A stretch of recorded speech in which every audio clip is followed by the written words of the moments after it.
Hi, this is Craig Oxley again. It's now the 26th of October 2008 and it's currently 02:26 in the morning GMT.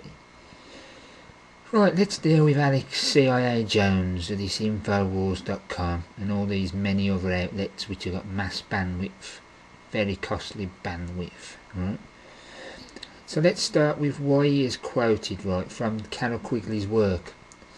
While we're at it, right, and we also see how his new buddy Alan Watt does just the same. They never speak though of who Carol Quigley really was. Carol Quigley was a professor of political history at the main Jesuit military fortress in the United States. This is the same powerhouse that truly controls the United States, linked of course with regional assistant James E. Grummer, Jesuit. It's the same Georgetown University where Quigley trained the groomed puppet that you know as William Clinton, one of the recent US presidents. The same Clinton who's tied to Arkansas, and just look at the Maltese Rockefeller control down there, you know. It's the same Quigley who Clinton constantly refers to and admires. And who else did Clinton admire highly? Why, it was Otto Hens, that another Jesuit, Hentz. I mean, it's funny, isn't it? You know, what a shock. Roman stench once again. Has Alex Jones, right, and company ever told you that? Well, I've never heard him, you know. Clinton was so Catholicised that he even wrote like a Catholic according to this Hens guy, this Jesuit soldier. What does that tell you? I mean, this Quigley, he's the same Jesuit stooge who helped push the communism fraud. You know, the scare like they're doing today with all this new, what the term terrorists, you know. It's just the same thing as a communist, you know. Anyone who doesn't go along with their agenda is a terrorist, or in the old days it was a communist. You know, and soon it's going to be a communist terrorist when they start all the phony war with, like, you know, Russia and stuff. What they've started conditioning us with so far. So we have these so-called patriots, right, quoting works of Jesuit stooges, mixed with this Cliveden set that they control, you know. There's nothing wrong with this.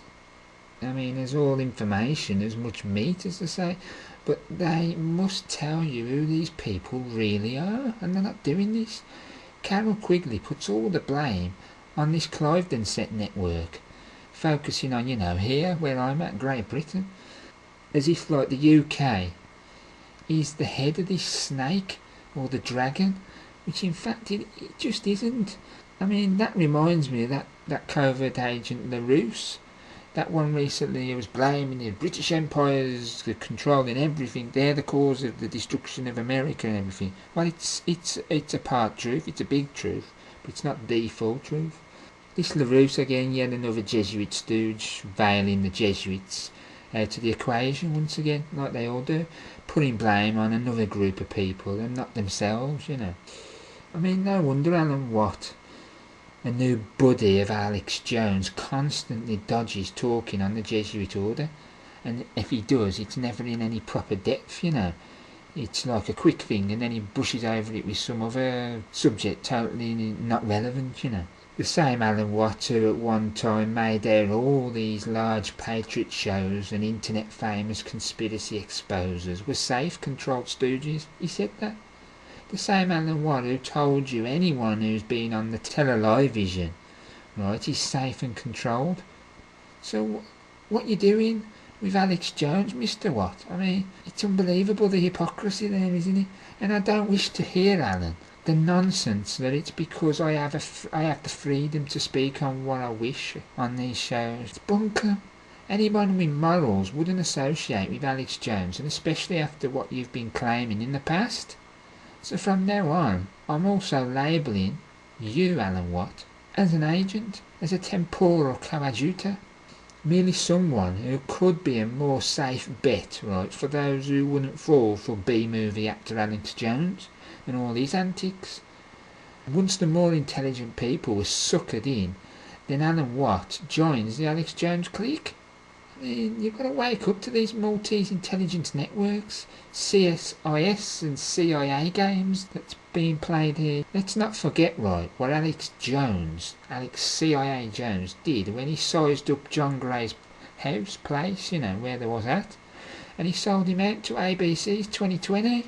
This is the same ABC behind this CIA Genesis network hosting Alex Jones. The same ABC controlled by bloody Cardinal Egan and his Council on Foreign Relations, So when Jones comes out and claims, oh well, everybody has to use an Illuminati company system sometime, or another, well, not everybody then deals direct with those companies by selling them news, do they? I have to use, I'm not going to say the brand, but a big well-known corporation for my internet provider, for instance, yeah, but I don't go then having direct deals as such with my provider, do I? This corporation, but Alex does. I mean, what a dodgy character we have here, And I mean, let me quote to you, right, a small letter from John Gray that I've got here on a piece of paper, right? Let me have a look now. Here's what he has to say. I'm just going to do one big quote, so it's quote, "A story I can tell you about Ted Anderson and Alex Jones, the Genesis Communications Network. I don't know if you are familiar with my situation here in Trinidad, Texas or not, but my name is John Joe Gray. I've been in a standoff with the highway bandits since January the 8th, 2000, when I was released from jail. We got word the authorities were coming in on us in August of 2000. Alex Jones and Mike Hansen came out late that night and did some videotaping at the gate. Alex promised me this would only be used for documentary purposes when this was all over. We had several witnesses to this. Alex came back twice within a week or so and wanted to film more. He also assured us again none of the video would be shown anywhere. Alex later called and asked about 2020 interviewing me. I did the interview at my gate, not down at my house. Alex kept asking me to let 2020 video at my house, which I kept telling him no. I told Alex he was the only one I had let video around the house, and that was only for a documentary. The day 2020 was to air my story, Alex called me and said he had done something very wrong. He had let 2020 have the video. They aired it, then Patriots came and talked to me. John Stadtmiller being one of them. I told that Alex said he had sold the video to 2020 for $700 a few days later. Alex and Mike showed back up out here, wanted to know how we could work this out. I told Alex just to apologise to me and to get on the air and apologise and tell the Patriots what he had done. Alex was afraid the bad Patriots would take him out. Those were his words. I talked with John on the air about people betraying me and mentioned Alex's name. After I got off the air, a guy by the name of Keith, who knew Alex, came on the air. Keith said Alex told him that he had signed a contract with me. John wanted me to come back on air to verify if this was true. When I called back, Ted Anderson would not let John put me back on air. After the show, I called Ted Anderson at his request. He wouldn't let me talk on the air because he didn't want his hosts to be squabbling on the air. I just wanted to verify that I didn't sign a contract or give Alex my permission to air the video on 2020. This guy Keith also said on the air that day that Alex received $25,000 for the video he sold to 2020. We found out later that Alex had sold the video to 2020 before coming back the second time. This is what Alex told us. We should know them by their fruits. You cannot serve two masters. God be with you and keep you and bless your network. Signed, Joe, Alicia and family. So that's the letter that this guy wrote. And so, I mean, there you have it. What a nice man this Alex CIA Jones and friends really are behind the scenes. Let's now get on to the Bohemian Grove topic, this great Bohemian Grove, the be-all and end-all according to Alex Jones. Just another minor group, in the reality, the whole scheme of things. But it's big to Alex Jones. So, we've got this Bohemian Grove, right? Alex tries to claim godlike status, claiming he broke into the event, this Bohemian Grove event. I mean, yes, we have video footage from within, but broke in? I mean, do you honestly believe Alex Jones broke in unawares? Of course not. Do you think this big Maltese event in the United States wouldn't get to know of this coming? Consider Alex Jones utilised a television station, a television station from here in the UK called Channel 4. Channel 4, the same Channel 4 which is one of the biggest promoters of the New World Order agenda, or the Big Brother, the first to promote Big Brother, the reality show, the show that's plugging all this homosexuality, is it Rick and Steve show or whatever, and all these stupid reality shows and sick programmes, That's Channel 4. He takes this Channel 4 show on the road to Bohemian Grove with him. He went with a bloody Maltese television station, Channel 4, and this Mike handsome guy, right, to infiltrate Bohemian event, right? I mean, get real people, right? It's all part of British intelligence's clever tactics to draw the slightly awakening sheeple, then control them from then on, I mean, whilst keeping them also in a lower down state of awareness. But then they actually think that they know everything, which makes them more dangerous, to themselves. So Alex Jones is put forth to get many aware of what's to come on the ground level and basically accept and even crave it. So yes, people actually now are craving martial law so they can prove to the doubters and family members and, I mean, look, I was right. When it happens, we've got martial law now. I was right. I told you this last month. I told you this a year ago. I mean, the Maltese controllers also are using it as a test, the watertight procedure, right? This tells them how the populace, right, will react and how far the people will go to actually stop it. They also know what tricks and veils to put on something next time over. So basically, if they come out with something and then you say, no, you can counteract it with this herb, they'll then get round that herb or come up with something else different. That's how they work. So they're testing the water, right? And it's telling them how the populace is going to react and how far people are going to go to actually try and stop it. Or if at all. They also know what tricks and vows to put on something next time over. Like I've said, This is again how British intelligence work, who command their intelligence branch, the CIA, and their Israeli branch, the Mossad. It's all British intelligence. So we have this video footage, right, from Bohemian Grove, right, which actually shows almost nothing of worth. It's crap at the end of the day.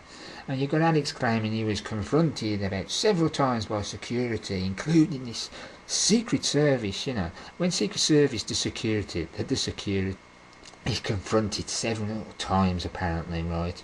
But his videotapes had run out, or whatever prosthetic lame excuse he came out with similar to that. There was only 1 hour long or something like that. Basically, right, the only thing that was of any worth as such was this cremation of care. And I mean, that's nothing to what people claim really goes on in the woods. So you got pittance from the staged event. Not the Bohemian Grove event, from the stage event of Alex Jones, I mean, why did he forget to tell you about the Catholic patron saint of the Grove, which is John of Nepomuk, Nepomuk, and his massive 20-foot statue symbolising secret and secrecy? I mean, that came from when he didn't tell, apparently, the secrets of the Bohemian Queen.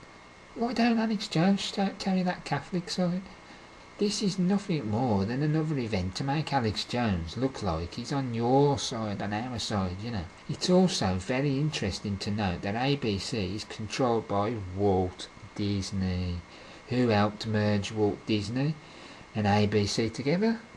None other than a Roman Catholic, what a shock, by the name of Ignacio E. Lozano, Lozano Jr., the same guy who was trained at Notre Dame and was a director of Disney up until 2001.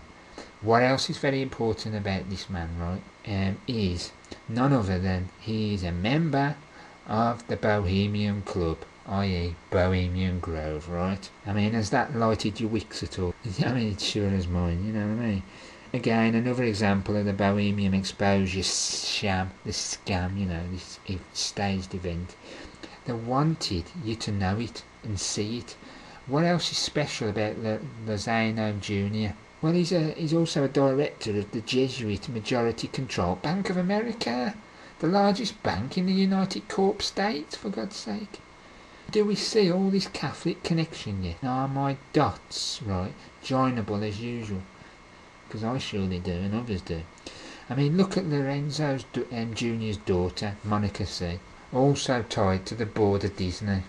Notice her connections, right, to the American International Group, AIG, one of the largest drug-dealing Central Intelligence Agency companies ever in existence, linked with, you know, that Sabbatean Frankist Maurice Hank Greenberg, Maltese Knight. What a shock. Tied to Knights of Malta, David Rockefeller and Henry Kissinger. Again, both Maltese Knights. Got to emphasise this, you know. All three of them subordinate to the Archbishop of New York, Edward Egan. Then at Patrick's Parish Cathedral. Let's not forget this David Westin, W-E-S-T-I-N, the president of ABC, right, who has ties to Jesuit Military Fortress Supreme, the Georgetown University in Washington DC, overseeing the nation's capital city. Capital with an O-L instead of an A-L, you know.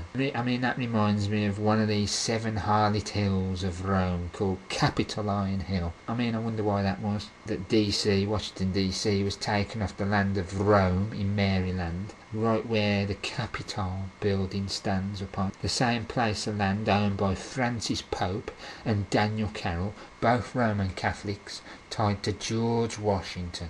George Washington and Roman Catholic. Is that where Texie Mars was going the other day when he says that we know Jesuits had a hand in the founding of the United States, but he don't tell you the details, does he? So Daniel Carroll was Jesuit trained down in France and at this St Alma's College.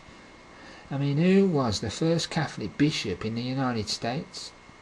Why, it was Daniel's brother John Carroll, the same John Carroll who founded this bloody ultra-powerful military fortress, Georgetown University, the one forgot all too much by Alex Jones and co, you know. Why did the Roman Catholic Daniel Carroll sign the Declaration of Independence? So what else is this David Westin connected to? He's connected to Wells Fargo, which is riddled with Catholic lackeys, such as Georgetown University's Professor Cynthia H. Milligan, Milligan. What about Lloyd H. Dean, the Catholic part of this Catholic Health Association of the USA? Catholic Health. I can't see that, can you? And also Catholic Healthcare West. That's pushing the Maltese drugs, you know.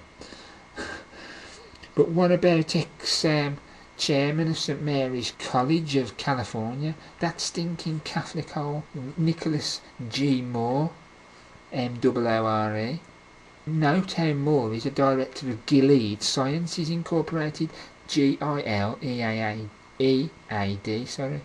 right, Gilead Sciences, that biopharmaceutical company. Now note the links of Maltese Knight Tony Blair to this same company. Notice how it's been one of very few still doing well during this financial crisis. Notice its ties with the bird flu, and how some claim it's tied to the anthrax mailings, along with that Battelli Memorial Institute down in, I think it's Ohio, isn't it? Note the bird flu, and note how Donald Rumsfeld is tied to Gilead Sciences as well, whilst he's behind the fake Tamiflu poison drug, so-called antidote to the bird flu, when in fact it's useless and always has been. The only thing it's worth is for poisoning people, as the Maltese Knights want. Does that make sense to you now? So who else, right, is on the board of Disney? Leo O'Donovan, right? And he's one of the most powerful Jesuit priests in the United States. Is it any wonder Disney films are riddled with sexual subliminals? But Alex Jones don't tell you that, and Alex Jones is part of it. Now Alex, right, he's in this for the lifestyle and the money, period. He's now petrified that his ratings are going to drop right down. That's if they haven't already. Has anyone else, right, noticed how all these guests recently keep praising his show constantly? We've had that with Jordan Maxwell, we've had that with Lindsay Williams on the 24th, for instance, and others. I mean, are GCN or him going down the pan? I presume this is why they're trying to discredit Eric Felt with lies through their recent attitude, and why they're having to keep constantly praising it. They're worried, folks, and this is why they never had the balls to say Eric's name on the latest attack with Agent Tex Mars. He later screws up, but most of it they never say his name. The so-called Patriot Movement's answer to 33rd degree Billy Graham, in my eyes, is Tex Mars. I'll get on to him a little later though. Have any of you noticed as well how Alex Jones always tries to mix lunacy with any mention of the Jesuit order? He's done it so much over time, it's incredible. He's simply trying to discredit so the sheep don't get onto the subject. Once you get onto the subject, you then see through the Jones in a short space of time. This CIA Jones. You then find people like myself exposing Alex Jones with facts, and then that screws him up, you see. Alex detests us in the anti-Jesuit crowd because we are hot on what we're doing. We can dish the dirt like no other group out there at all our enemies. We give dates, times, true history and places, whereas others just do minor brushing and vet it basically. We are, right, true and cannot be controlled by money and power. These Maltese Knights like to buy all the true patriots off, right, or so-called wannabe true patriots, and turn them, right, as we saw with Tex Mars over the last 4 years or so. Most of these weak individuals, right, are spouting their mouths off on anti-NWO this and that. When it comes to it though, they're up there for the money and lifestyle, and they actually fear death like these little peons they are. Another trick of Alex Jones and company is to mock the term Jesuit coadjutor. They make out we are calling them actual Jesuits now, part of the actual Jesuit orders directly, when in reality we're not calling them a Jesuit part of the order as such, or a member of it. We're simply stating by this term that they are working for the Pope, either unknowingly or knowingly. If you aid the conspiracy agenda, then you're aiding the Pope's agenda, period. He controls it all with the Jesuits. So if you divert attention from certain groups or conspiracies, then you're aiding the Pope. Then you're this Jesuit coadjutor, or what's also known as a Jesuit short robe. In fact, the real definition of a Jesuit is a clever person who deceives the people. That's in very old dictionaries. But it's taken out of modern dictionaries. Mind you can't find nothing in a modern dictionary because we're all dumbed down. The only word you'll find is bling bling, which originates again with the blacks Africanising the white populances of Protestant nations. That's what a Jesuit is. So in reality all those deceiving are Jesuits. In fact, the soldiers of Loyola merely took on the name, which in fact, in reality, is basically just a piss take to us. They're taking the mickey, they're laughing, they're telling you what they are. The Jesuit order is really the Society of Jesus, right? And they also went under the names of the Knights of the Virgin. Previously, it was also the Los Alumbrados of Spain. And no, it's not a crypto-Jew conspiracy, as these Jew bashers would like you to believe, these Zionist bashers, wanting to keep the theory alive, the dead theory going. So, another trick to fool you and themselves into accepting a papacy trick on the people, blaming these Hofjudens. For example, an Hofjuden is a court Jew, the Jews that work for the Pope, the ones all in positions of power. If you want to know more on the Hofjuden, then just listen to my audio titled Vatican Hofjuden. I'll go into it a lot more in there and tying back to Roman Catholicism at the core. If we go back to Ali, can somebody please explain to me why we should believe anything he's got to say? Because if you look, he's appeared on numerous television shows, including the Fox News network, the same network ruled by Maltese Knights through British intelligence, controlled by an SIS agent, Rupert Murdoch, who's a Roman Catholic Knight of Malta, and he's a Knight of St Gregory the Great. Give me a break. Himself, he's controlled by the Small Americas Navigator, the Archbishop of New York City, along with the Jesuit New York Provincial. and obviously James E. Grummer. We've also seen Murdoch. He was down at Georgetown University on the 3rd of April of this year, 2008, down at his masters, the Jesuits. Why are you on Fox News, Alex Jones? Is it because you're totally safe and controlled?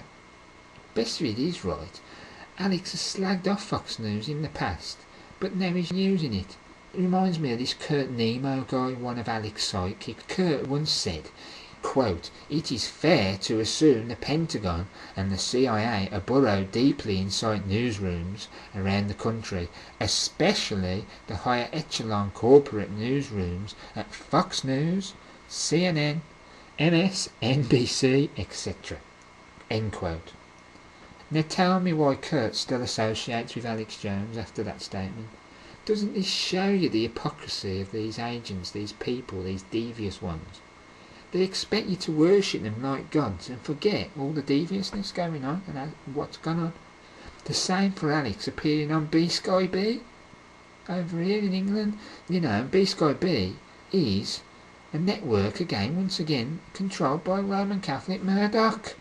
What a damn hypocrite, as we keep seeing through this broadcast of mine. I mean, why do I smell, when we talk about this Fox News, why do I smell Roman Catholic Sean Hannity and Bill O'Reilly all of a sudden?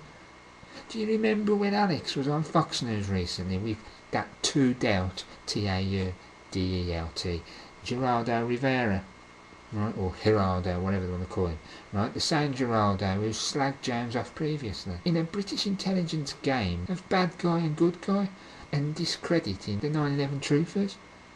This is Alex's game, right, with this We Are Change group, and they're mostly made up of decent people trying to do good and believing they are.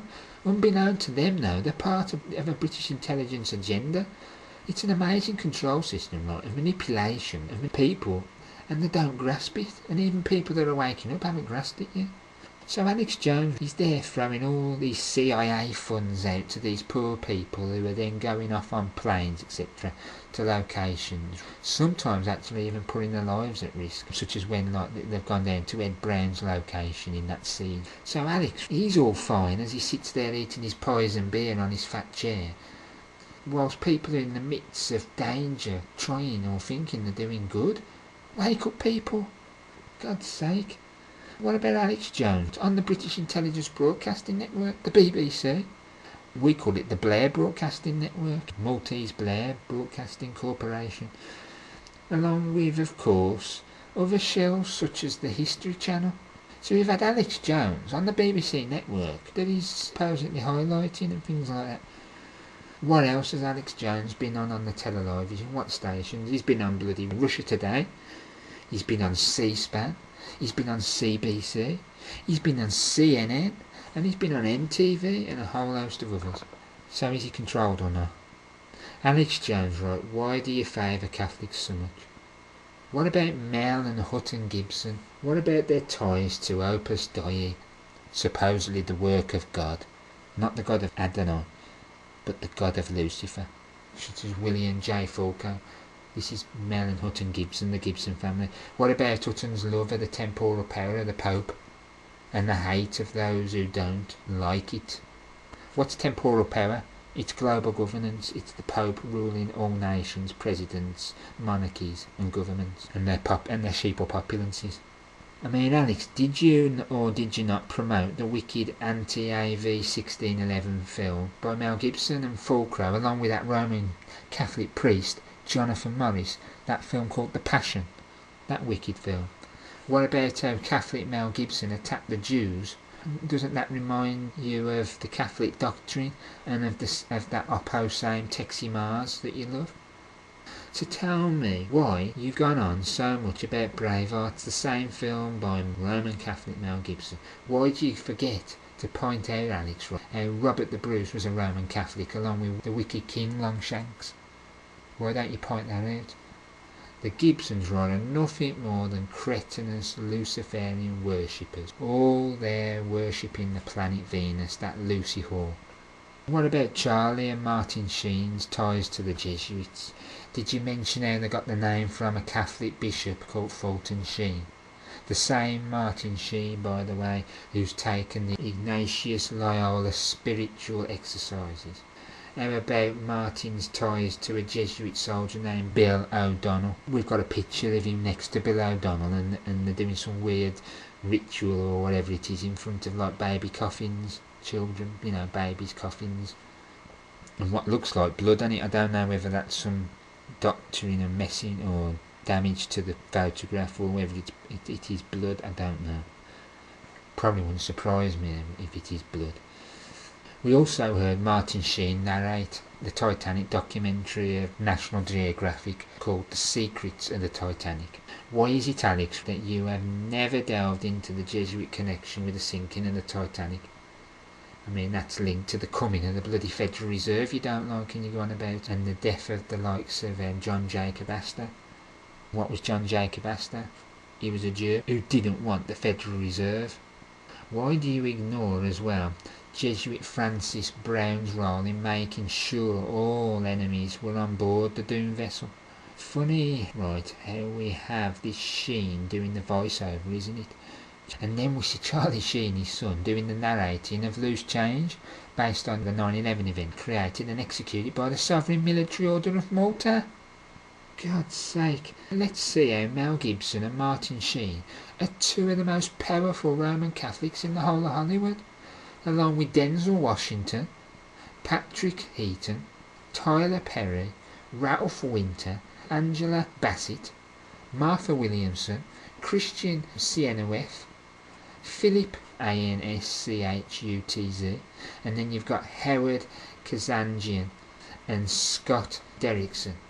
I mean, we see this Denzel Washington an awful lot, not just because he's an African American instead of a black American, promote Africanism to the white Protestant nation, because he's a Roman Catholic. What about your friend and guest Alex Jones, known as Pat Buchanan? What another crook that is. I mean, he's a Knight of Malta working for Cardinal Egan. Why don't you mention this to your paying viewers, Alex Jones, who pay you and their good hard-earned money? Why do you associate with Knights of Malta, phony patriots? Why do you? Who was Buchanan linked with? Another Knight of Malta, Ronald Reagan, the same crook who had a concordat with the Vatican in 1984, after some 119 years. Oh, that's funny, isn't it? 119, let's reverse it, let's do an ISIS reflection on it, and we get 911. What a shock, and it all adds up to the chaotic 11. So it was 119 years back in 1865 that ties was dropped with the Vatican. Why were them ties dropped, Alex Jones? Because of the Society of Jesus and the Vatican's assassination of US President Abraham Lincoln at the hands of Jesuit-trained Sulpician Fathers member Surratt, S-U-R-R-A-T-T. Why don't you talk about that, Alex Jones? So don't go around, Alex Jones, talking about freedoms and anti-NWO this, when your own buddies are tied to the bleeding Pope, who wishes the destruction of our Protestant freedoms, our Reformation freedoms, which you don't harp on about anything to do with Reformation. We also see Pat a lot on the bloody Fox News network. Again, Roman Catholic Murdoch's network. Who's he normally there with? Why, it's Roman Catholic Sean Hannity. What about Pat being a Confederate? What a shock. Reminds you of those Roosevelts and Charles Bonaparte, all Maltese knights as well. The Confederate Jesuit controlled, and their power base is down in New Orleans, where they have the Mardi Gras, all that porn. They're going about Jews with porn, making porn. Who's got the biggest porn collection in the world? The Vatican. I know it sounds weird, but it's true. And the Vatican with their Mardi Gras, which is a celebration of one of their crimes on humanity. And it's the same Confederates who totally ripped America apart in 1901. Well, it weren't America anymore as such, but what I'm saying is they ripped some of the last pieces of anything to do with old America away in 1901 when they assassinated William McKinley. Who was behind that? Teddy Roosevelt, who then became the president and then brought Charles Bonaparte, that other Confederate linked with Napoleon Bonaparte, another Society Jesus stooge, into the system, and then he created the FBI. Why don't you tell the paying people, Alex? Why don't you tell them that? Why don't you tell them how Pat Buchanan is trained by Jesuits at Gonzaga College High School, and once again at the ultra-powerful military fortress of Georgetown University. What about Pat's ties to Jesuit John McLennan of the McLennan Group? Why does Pat hide what Pope Pius XII did with the Nazis? Why is that concordat all forgotten, Alex? Why did you just forget it? Of course it is when the Catholics are ruling the United States, utilising ex-Nazis. That's the reality, and that's why Alex Jones don't go there, because they're paying him. The same Nazis we moved out with Operation Paperclip, utilising the Bosnian, Croatian, Roman Catholic priest Krusislav Draganovic. D-R-A-G-O-N, Dragon, what a shock, V-I-C. And his first name is K-R-U-S-O-S-L-A-V. And the rat lines were actually named after him, Draganovic rat lines. Alex Jones don't go into that. He mentions Operation Paperclip and a basic, might mention a vague Catholic thing on it, but that's it. Who do we have to thank for this? Well, of course it's the Knights of Malta working for the Pope, the likes of the Bloody Grace family. We also see how Pat's father, right, loved Roman Catholic Senator Joseph McCarthy, who was trained at Jesuit Fortress Marquette University in Milwaukee, M-A-R-Q-U-E-T-T-E. McCarthy promoted the false Cold War, whilst the KGB and the CIA actually worked together as usual covertly to keep the fear, and the agenda behind the Cold War and the nukes, to get the nuke program going. I mean, please explain to your paying listeners how Pat Buchanan has worked with and is a friend of Thomas Wardle Braddon. Who is Braddon, folks? Who is he? Well, he's an ex-OSS, Officer of Strategic Services, CIA, coming from British Army. I mean, how fitting is that when the CIA was created by Sir William Stevenson of British Intelligence, and it's controlled by British Intelligence? But what's more interesting is how Braddon played a big part in Operation Mockingbird. Mockingbird. What a shock. Exactly what Alex Jones is doing. We should note that Pat Buchanan was replaced by Roman Catholic convert and sex ring Robert Novak. N-O-V-A-K. Once again, a Catholic. God, that stench of Catholics is damaging my nose like cocaine. Ask George W. Bush about that. He probably knows what cocaine does to his nostrils. That's if he's aware of what's going on around him. Mind you, he's more aware than the other soon-to-be President John McCain, who has to be shot up most likely with glutathione shots because of his brain gone. Now, saying that, I did like that new little spoof, I think that's how you pronounce it, or satire and video of McCain, the rap with Palin and the porno queen wife Cindy McCain, and don't forget all her offshore accounts that are being hidden. But that was quite a funny video.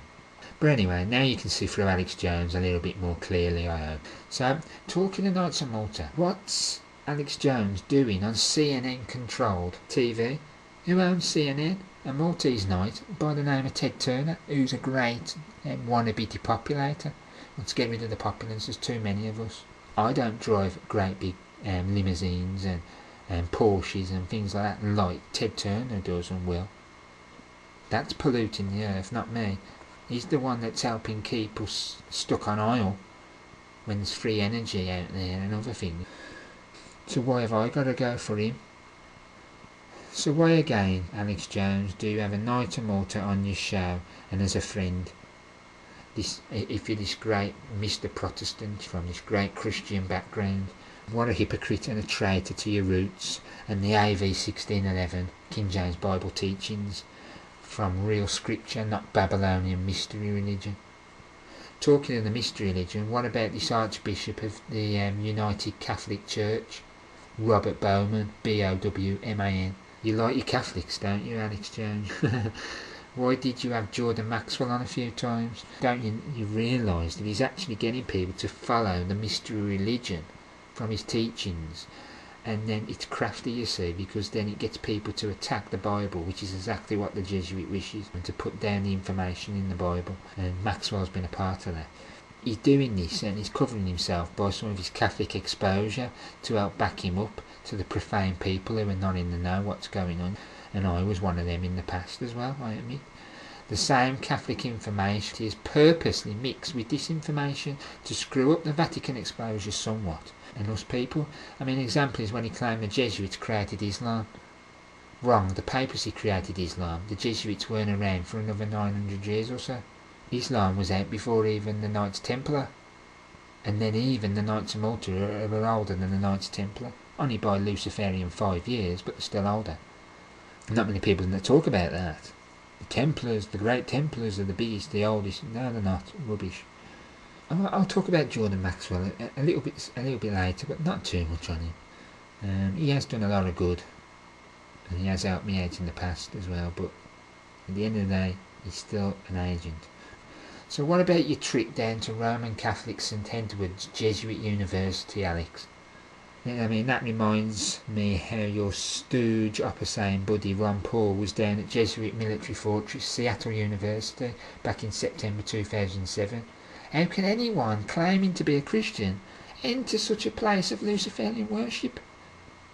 Whilst on the subject, Alex, right, why don't you explain to your profane sheep or following your Pied Piper flute what true Christianity is? You throw your Christianity background around but never explain the big difference between true Christianity, the King James authorised AV 1611 Bible, and the Luciferian false pagan Mithra Catholicism, now using the false Jesuit Douay Bible, Douay. Explain this one, Alex, and explain all the false Christians sucking up to Rome and shielding its followers from truth. Explain why so-called Christians will no longer expose the Antichristos leadership pope. All false Christians masquerading as Christians, and some even believe they are Christians. It's that bad now. Again, if we wish to expose the Catholic Church and its false Christianity, then you need to view the whole series of DVDs by Professor Walter J. Veith in his Total Onslaught box set, right? And it's available free to watch on the net, and now you can then start to understand what's going on. So let's listen to what you had to say, Alex Jones, about St Edward's Jesuit University whilst babbling on down there at this military fortress of the Jesuits, and people note how he says he has, quote, a lot of connections to your fine institution, end quote. So here's the audio. Thanks for having me here. It's great to be visiting all you fellow Austinites. My sister's 15 years younger than me, and she actually goes to school here. And Trey back there is a senior, about to graduate, and he runs my Sunday syndicated show at KLPJ 590 from 4 to 6 p.m. So I have a lot of connections to your fine institution here.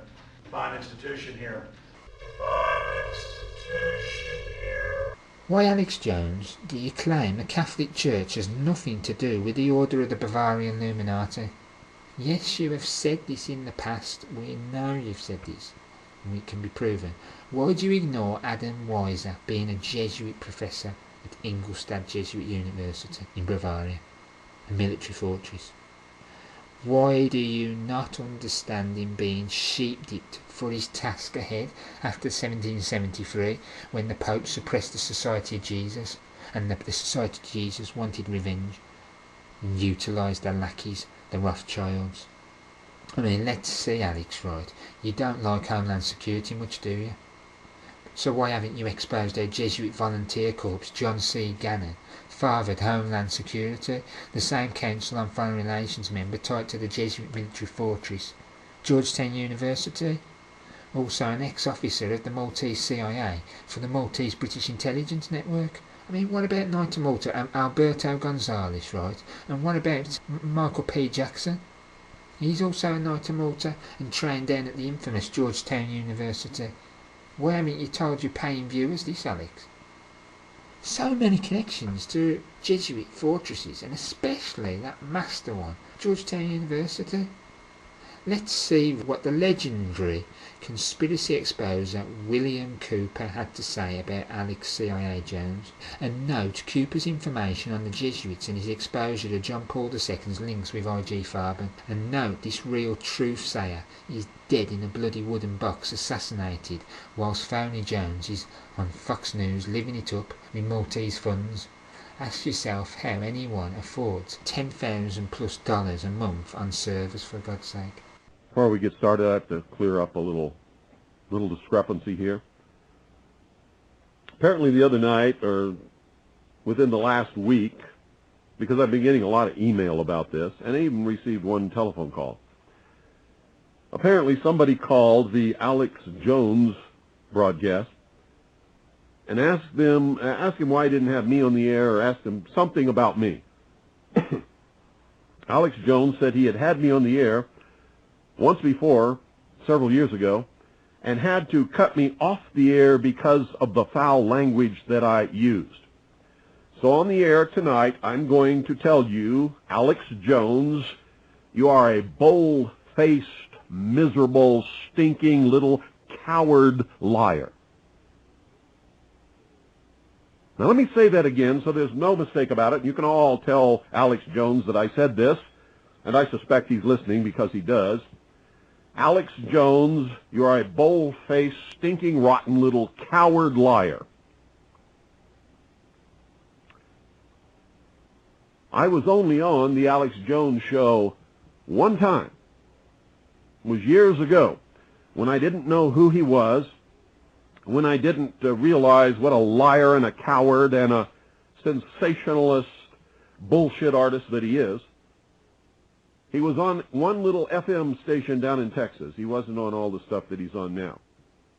And I agreed to be on his broadcast. That's when I was doing guest appearances on broadcasts, years ago. I was not cut off. I did not use any kind of foul language whatsoever. He treated me very well, and I stayed on for the whole show. Some of you in Texas know that that's true because you heard the broadcast and you taped it.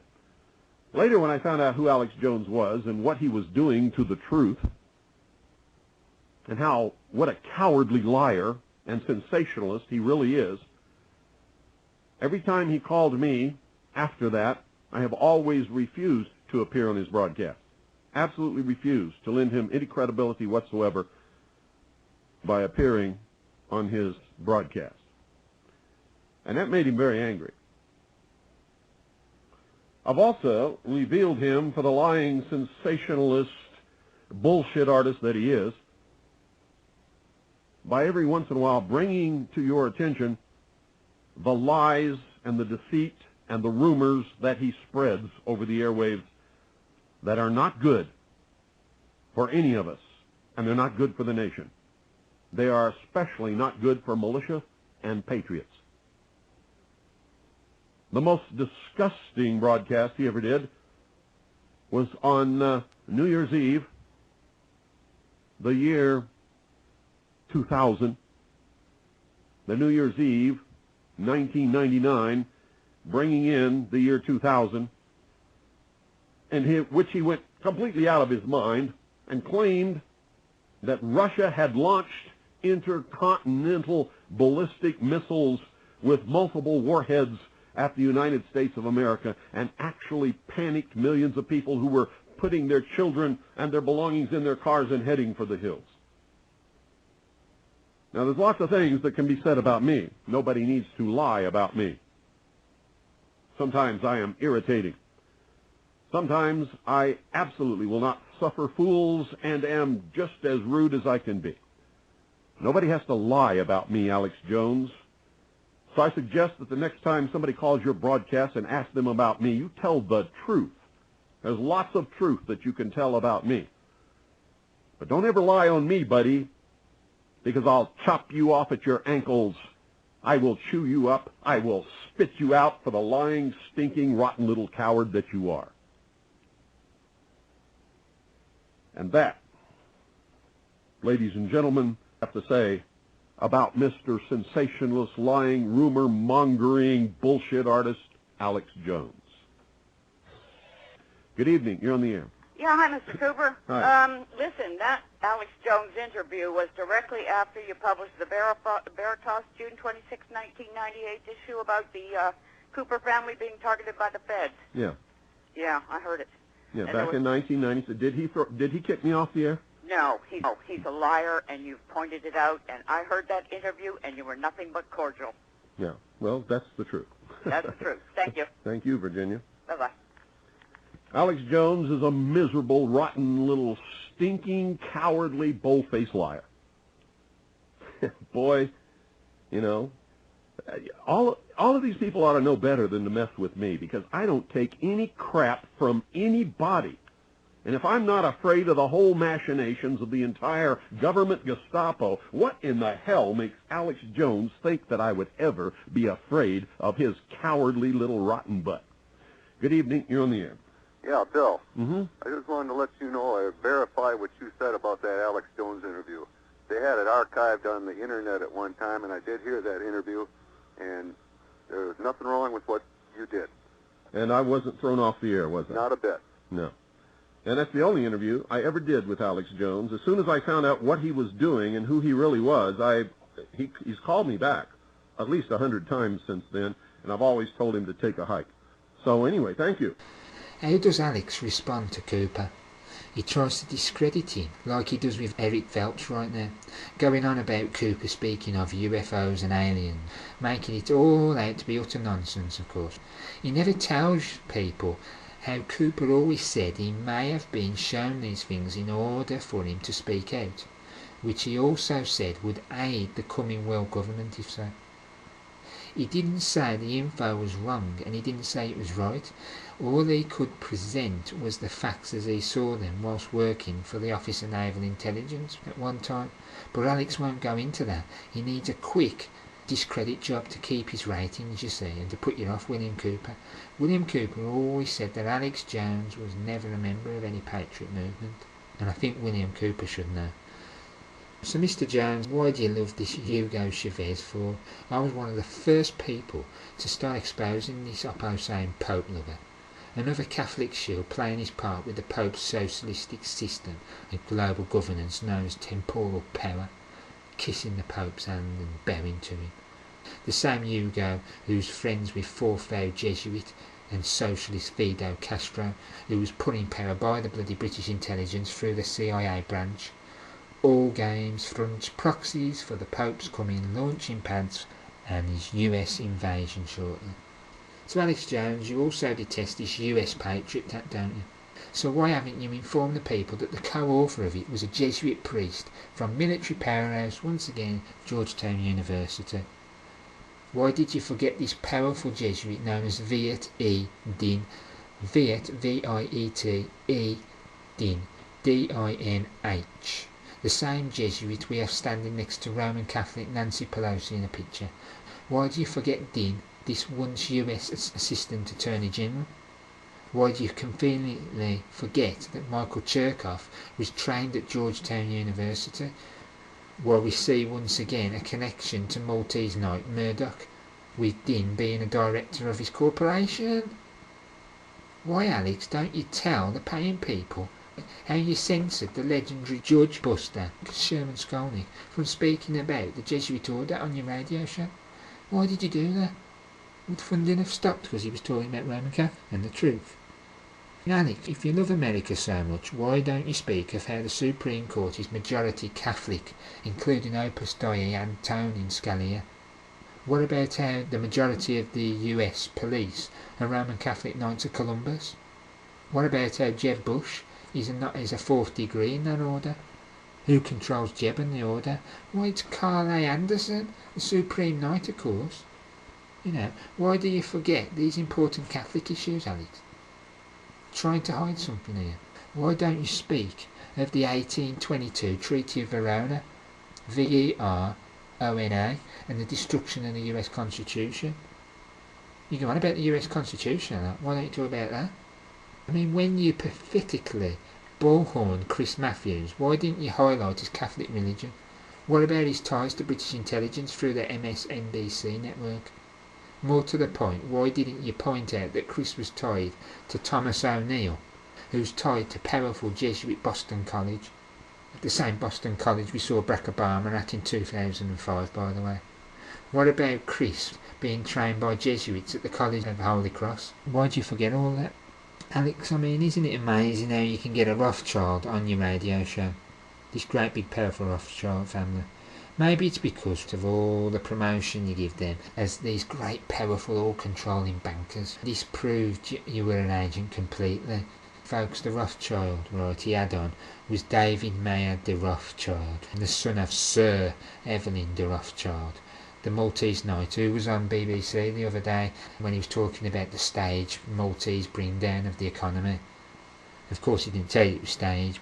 Do you think you'd ever see the Grand Master of the Knights of Malta, Matthew Festi, or the Superior General of the Jesuits, Adolfo Nicholas, on BBC like this? Hell no, you wouldn't. Only pawns go and sit in the studio of minions like BBC. Would you see the Pope there? Of course you wouldn't. Wake up and see who's the power. For that matter, would you even see the Maltese navigator Queen Elizabeth II in the studio? Never. She wouldn't sit there in that studio. But you see, Evelyn de Rothschild, who's supposedly greater than all these people. I mean, Alex, it seems you're a Hollywood kind of fraud. Folks, do you honestly think someone who has a globally released film with him acting in would be of truth? The film I'm talking about is The Scanner Darkly, taken from Philip K. Dick's work. It came out in 2006. Now, by the way, who controls Hollywood? It's not the Sabbatei and Frankists, but the mafiosi who's always controlled it, going back to way back and to Marilyn Monroe, for instance, the same feminine who made the mafiosi the most currency of all their actors and actresses. The most Lucy, the Lucifer, the currency, the money, the juice. Didn't we hear CIA Jones once claim that Arabs owned Hollywood? For God's sake, what a complete joke.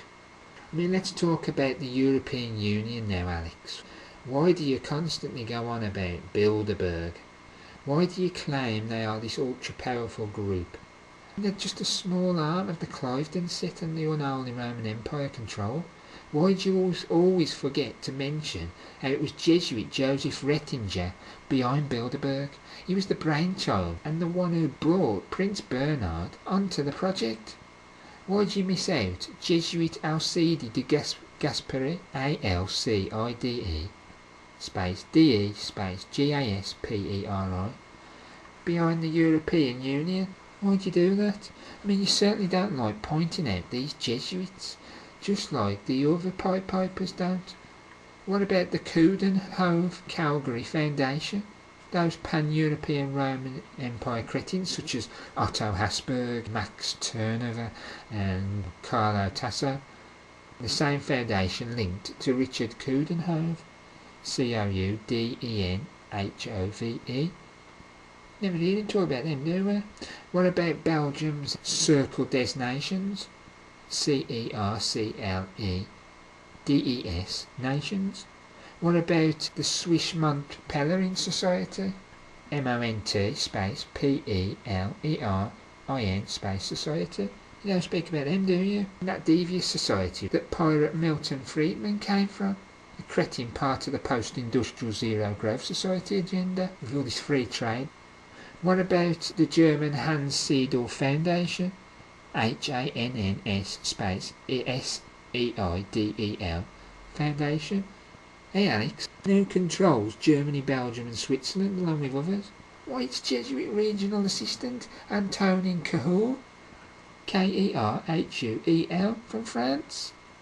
We also have many others we can talk about, such as the Société Internationale de Wilton Park, that's another one, and of course Movement d'Action pour l'Union de l'Europe.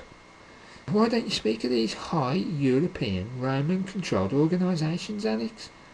Do you wish to just keep the profane at a basic level, still highly profane? Do you think the United States is the be-all and end-all? Wrong. The world is controlled by Europe, and in fact the head of the dragon is within the city of Seven Hells, Rome. So considering we hear you speak sometimes of Europe control of the US, why no knowledge of European powerhouses I've just given and others? Have you ever heard of the Associazione del Nobili del Sacro Romano Impero? Who were the only two people that had a chance of getting the soon permanent position of EU President. The two candidates were Maltese knight Tony Blair and of course Jose Maria Aznar.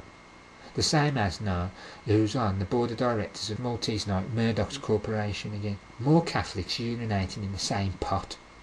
Aznar is fully controlled by smug Middle Eastern navigator King Juan Carlos of Spain, that Order of Garter, that Order of the Golden Fleece, and many others. And he's also controlled, including King Juan, by Jesuit regional assistants Joaquin Barrero, Joaquin Barrero. We also see Roman Catholic Andrew Knight on the same board. What about Roman Catholic trained Andrew Knight? The same Knight who's a director of Rothschild Investment Trust Capital Partners plc. The same Knight tied to the Royal Institute of International Affairs, Bilderberg and the Ditchley Foundation run by Maltese Knight John Major, who's also Order of the Garter, which is an inner core of the Maltese Knights. What you should also find is that he most likely is a member of the group. The group, in other words, a Russell Trust Association member, or more commonly known as the Skull and Bones, down at Oxford University in England. I think the main part is Balliol or something, Balliol, if I remember correctly. Study into that. Not many people talk about the Skull and Bones, the group down in Oxford. They only talk about Yale. You speak of this a lot, don't you, Alex? This Skull and Bones, right? The Brotherhood of Death. The same Brotherhood of Death that nicknamed the Nazi SS. The same Brotherhood of Death known as the Society of Jesus, the Jesuits, in which the SS was actually modelled off by Himmler, admitted by Himmler, loaded with actual Jesuits at core positions, all using the Skull and Bones of Jupiter, the symbolism of Jupiter. Why does Knight, right, remind me of John Kerry all of a sudden? Getting the connections now, folks, right? Why is it, Alex, that you won't speak of how the official religion of the European Union is Roman Catholicism?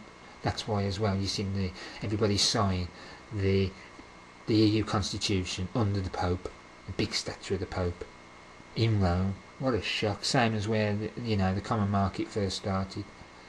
Everything goes back to Rome, as it says in the Bible and all the prophecies which they're trying for you not to understand and look at anymore.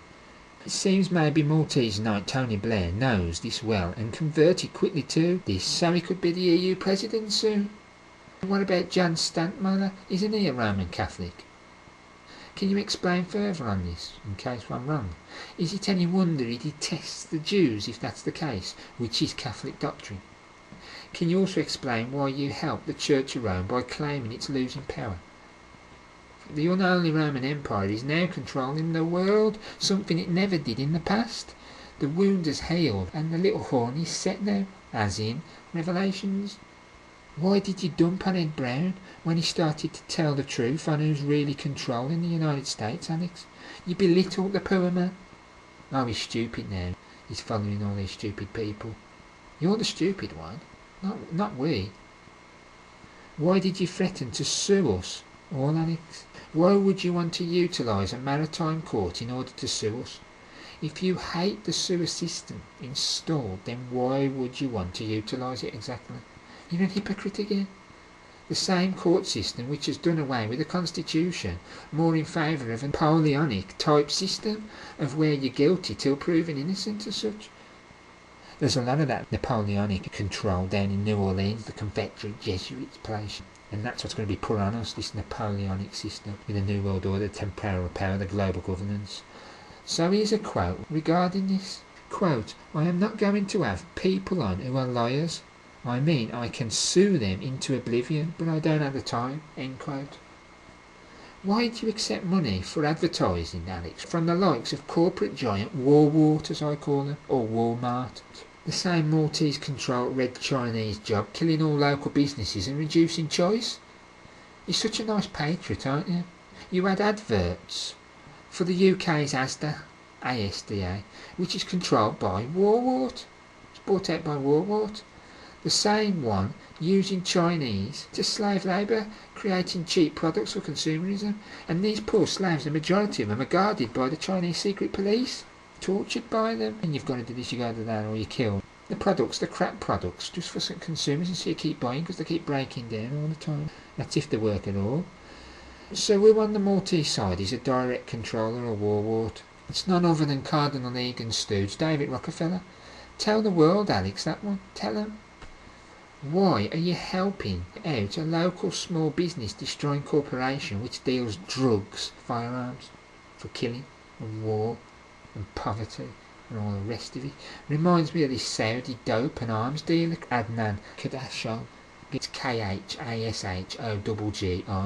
Adan Adnan. The same Adan who's tied to Maltese Night Rockefellers.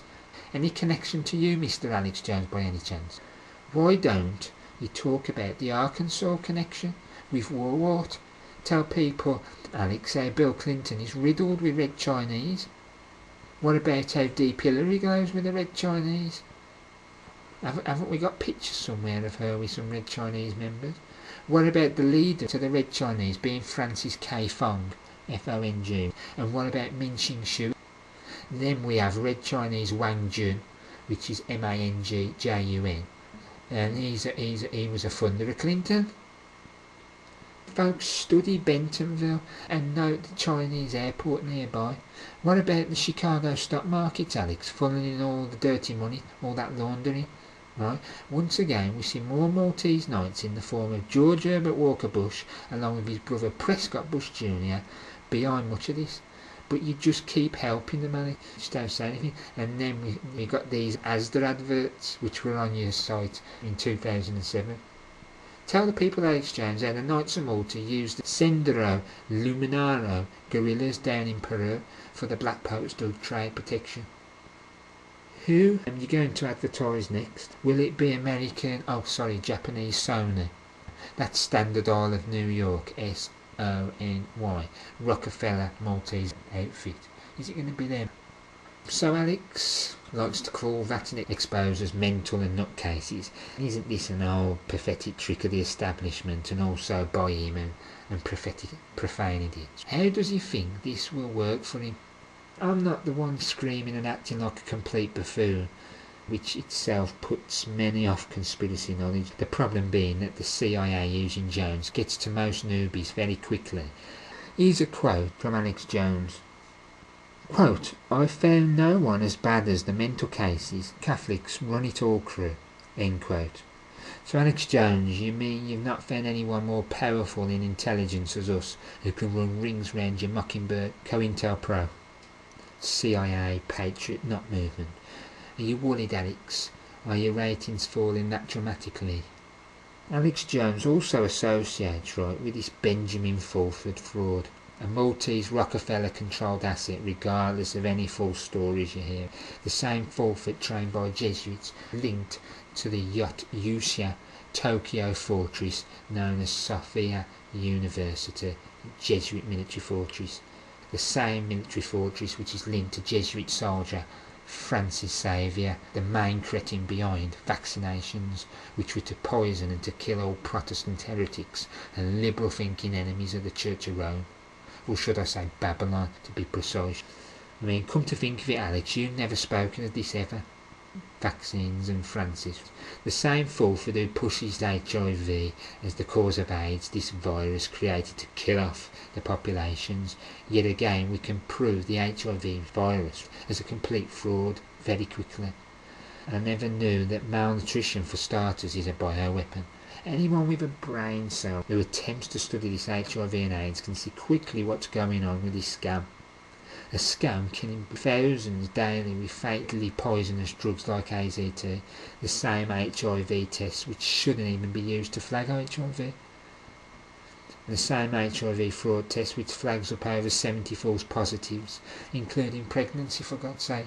The same HIV virus that has never been isolated and never will. But the profane fall for the fancy rendered 3D graphical drawings like of this mysterious non-existent virus. All these idiot scientists and their loony mathematics based on nothing at the core. Why doesn't Benjamin Fulford mention his Jesuit friends and their Francis Xavier?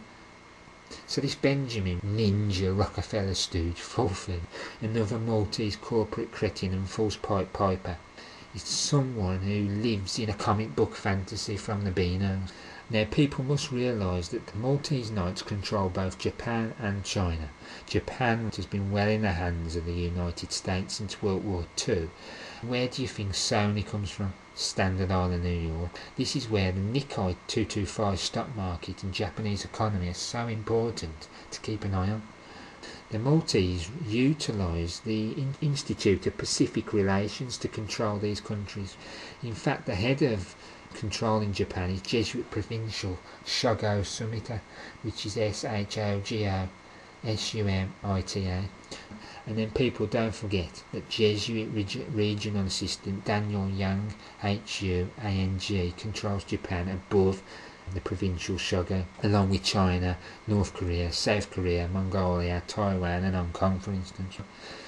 Also note the role of the Hong Kong Special Administration Region in the control of Hong Kong. China is also controlled through the American-China Forum of the National Committee on US and China Relations, and of course the Chinese People's Institute of Foreign Affairs. Do those two sound familiar? One like the CFR, the Council of Foreign Relations, the other like the Royal Institute of International Affairs. Remember, the CFR is the American branch of the Royal Institute of International Affairs.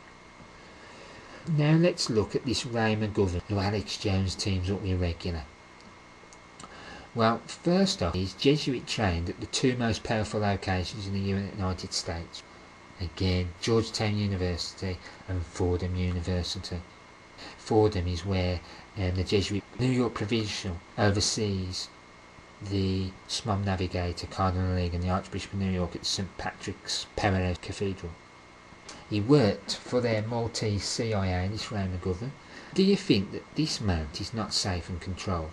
He'd be dead in a blink of an eye unless he had security in multiple locations ready to come forth if popped off. Yet another stinking Roman Catholic who worked for a stinking Maltese knight called Ronald Reagan. That same, again, cretin who sold the old country, lowercase United States, back with that Concordat of 1984. So is Jones your patriot now, people?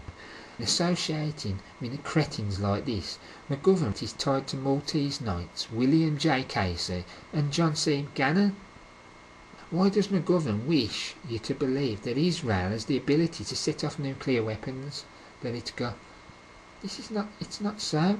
No nuclear weapons can be set off by Israelis without the permission and direction of the United States and its Council on Foreign Relations.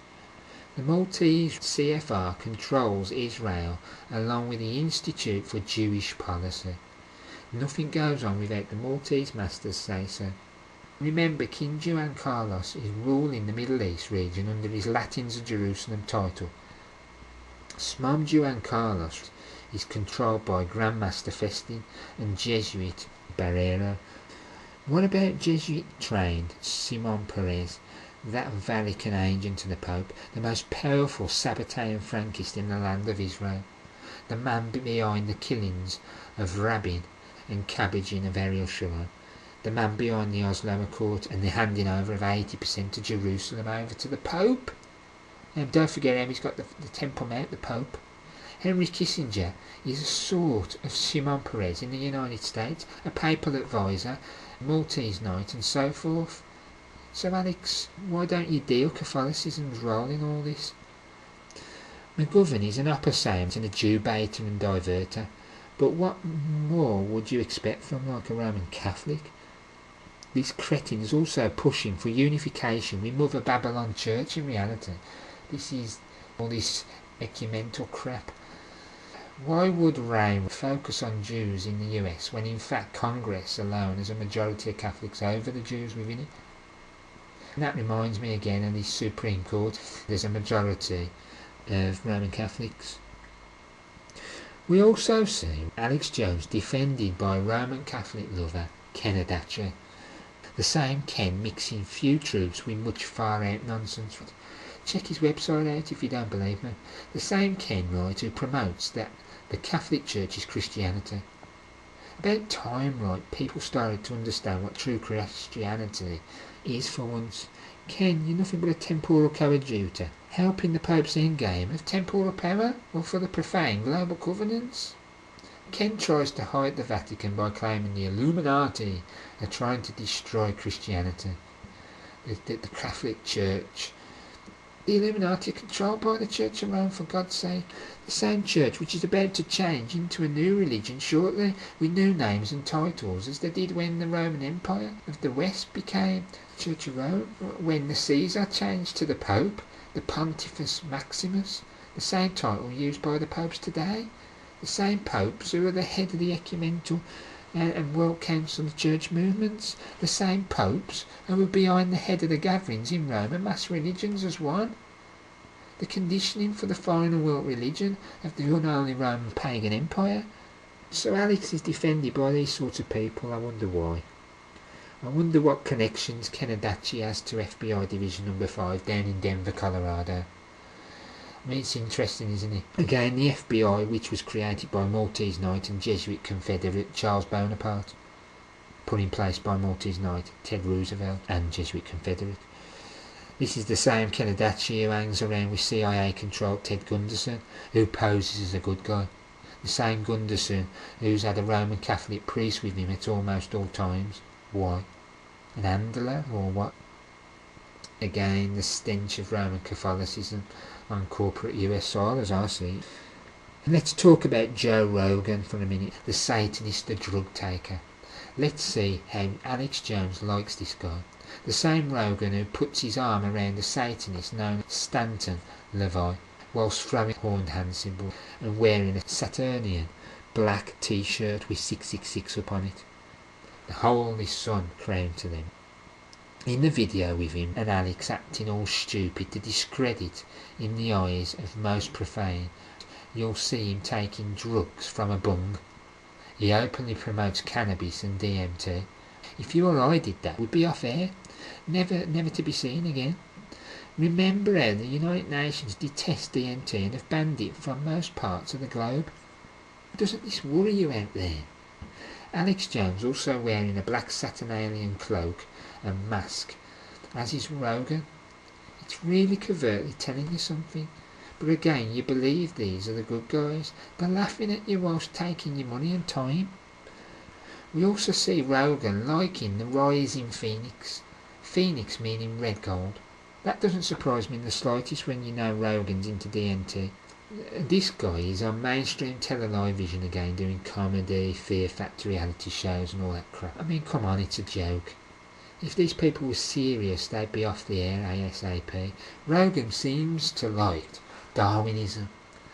What was Darwin? He was an actual Jesuit, just like his grandfather Erasmus Darwin, the actual creator of Darwinism. Another load of trash from the Jesuits in order to move you away from the AV 1611 Bible teachings of creationism. Also note, Rogan's website has a little alien with horns on it. So on one hand he's a Darwinist, and on the other hand he believes in aliens and the devil, you know, with the horns. Where would creationists come from, if any? God? I don't know. Rogan is another one who works within the Sin City, Hollywood. Who truly controls Hollywood and always have? Again, it's the mafioso controlled by the archbishops, not the Sabbatean Hofjuden front. It was the mafioso who helped Walt Disney against the unions. How fitting was that? Is it any wonder we see 5-pointed pentagrams of Lucifer within the four-cornered square of Saturn, L, at Hollywood? It's witchcraft, it's druidism. Just like those ones of the druids that were made of the wood of holly, the ones that created the illusions of old controlling the people. Let's quickly talk about how Alex has been a funder of Ron Paul. Ron Paul is an upper same fraud. I was one of the very first exposers of Ron Paul. All these profane sheep falling for the lies and paying for it off Alex Jones's website, and also paying when donating to a doomed cause. All these people donating to Ron Paul. I hope these people love you now after all that, and all the money was utterly wasted. And all I have to say on Ron Paul is study Paul Wellstone, Senator Paul Wellstone for one. Another cretin in the Maltese Reagan administration was Ron Paul. Not worth my time whatsoever, to be honest. Another who ignores Roman Catholic control Yet another Roman Catholic sucking up to phony Baptist, basically. How disgusting is it to see someone praise the Antichristos Pope of the Church of Rome, the dragon? This is what Ron Paul did about John Paul II. He's a fraud. Talking of Jesuit Confederate Maltese Reagan again, we note his friendship with socialist Freemason Walt Disney, the same Disney in charge of the network that Alex is on. The same witchcraft Luciferian Venusian Disney forcing our children to see phallics and sexual subliminals. I mean, what do you say about that, Alec? You seem to like all this circus and bread. You know what it means. The Romans being the complete masters of it.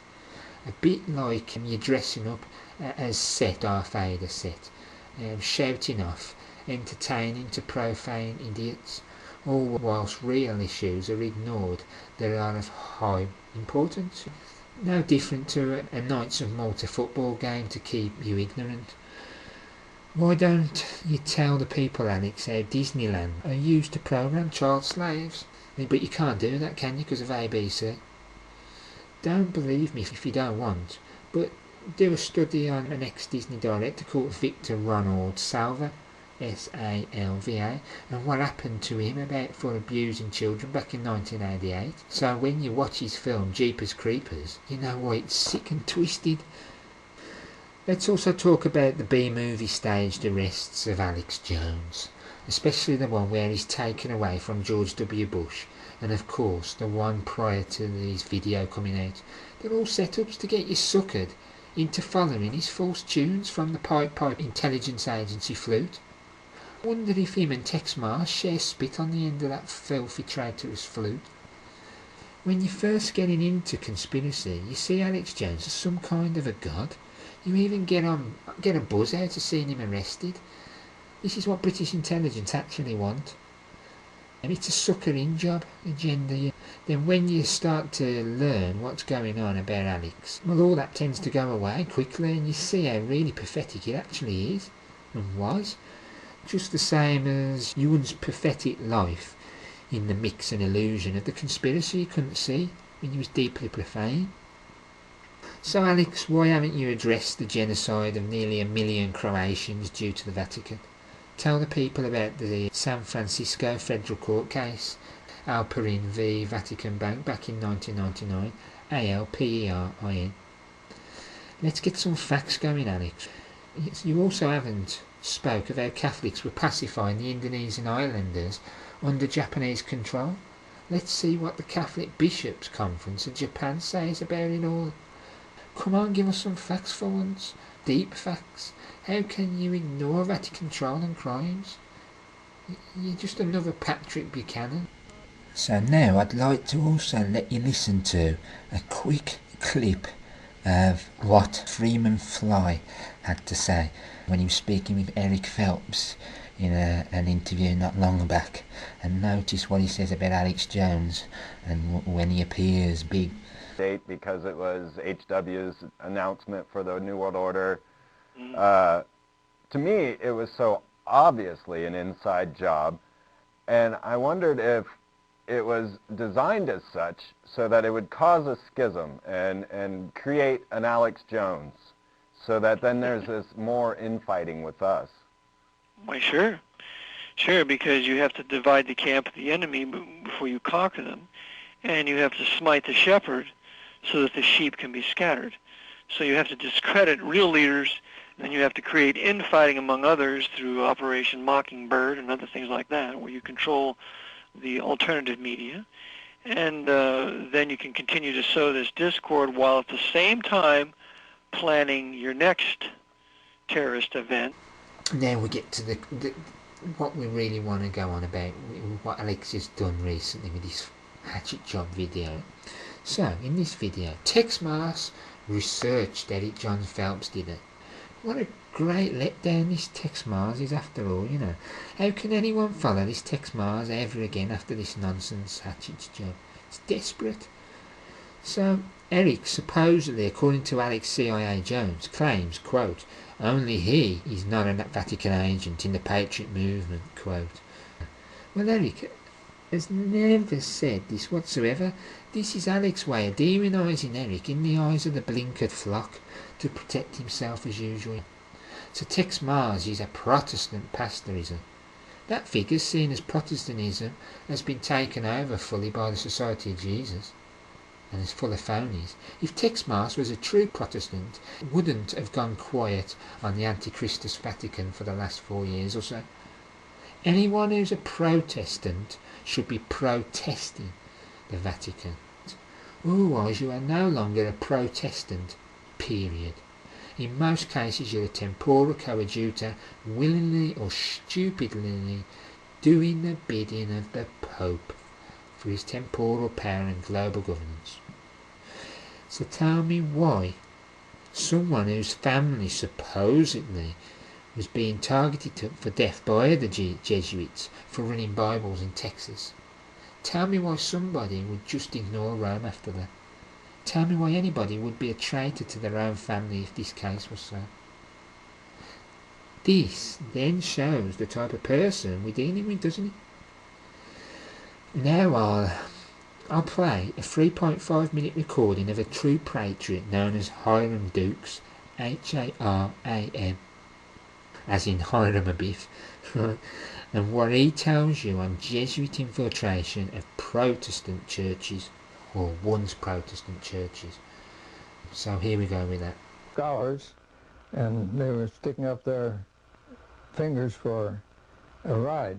I said, I'll just pick them up and put them in the back seat and see what I can find out from them. And so when they got in the back seat and was seated, I asked them, I said, you boys are from Georgetown University taking the priesthood, aren't you? No, we're not taking the priesthood, they said. Oh, I said, you're scholars from Georgetown University taking something. What are you taking? They said, we're Anglican brothers. Oh, I said, the church has never told us what Anglican brothers are, nor much about them, and I don't know much about them. What do the Anglican brothers do, and what are they for? They said, well, we're taking studies to work with the Protestant churches and get them to come in to do what the church wants them to do, and to work with them and work with us. And I said, well, how many of you folks are taking the course? They said about 780. And I said, how many graduates? Oh, some are between 780 and 700 or 800. No, 700 and 780. I said, now, how many graduated last year? And they told me. And then I said the year before that, and they told me, and I went back to, we had about 3,800 people graduated and out in the field. And I said, well, what do you boys do when you go out in the field? No, I said, first I want to know how many graduate next year. Well, it said it'll be somewhere under 900 anyway. And I said, how about, what do you do when you graduate? Said, well, the first thing we change our names. And when we change our names, then we're allocated so many to this church, so many to that church, and to another church.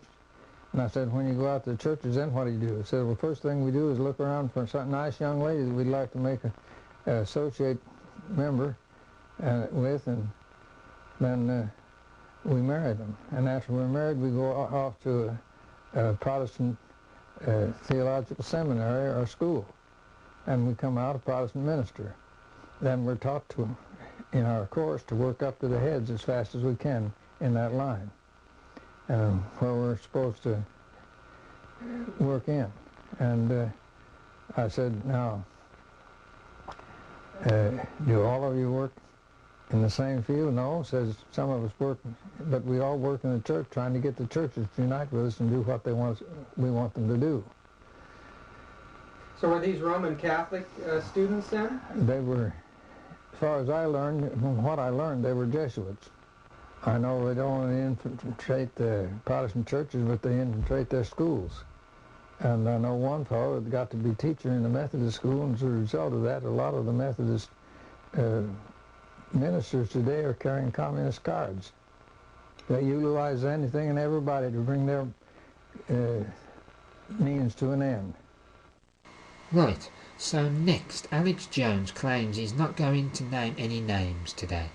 Why is this, Alex Jones? Are you so desperate to have your dig at Eric John Phelps but make sure the majority don't latch on to his amazing, factual, truthful information?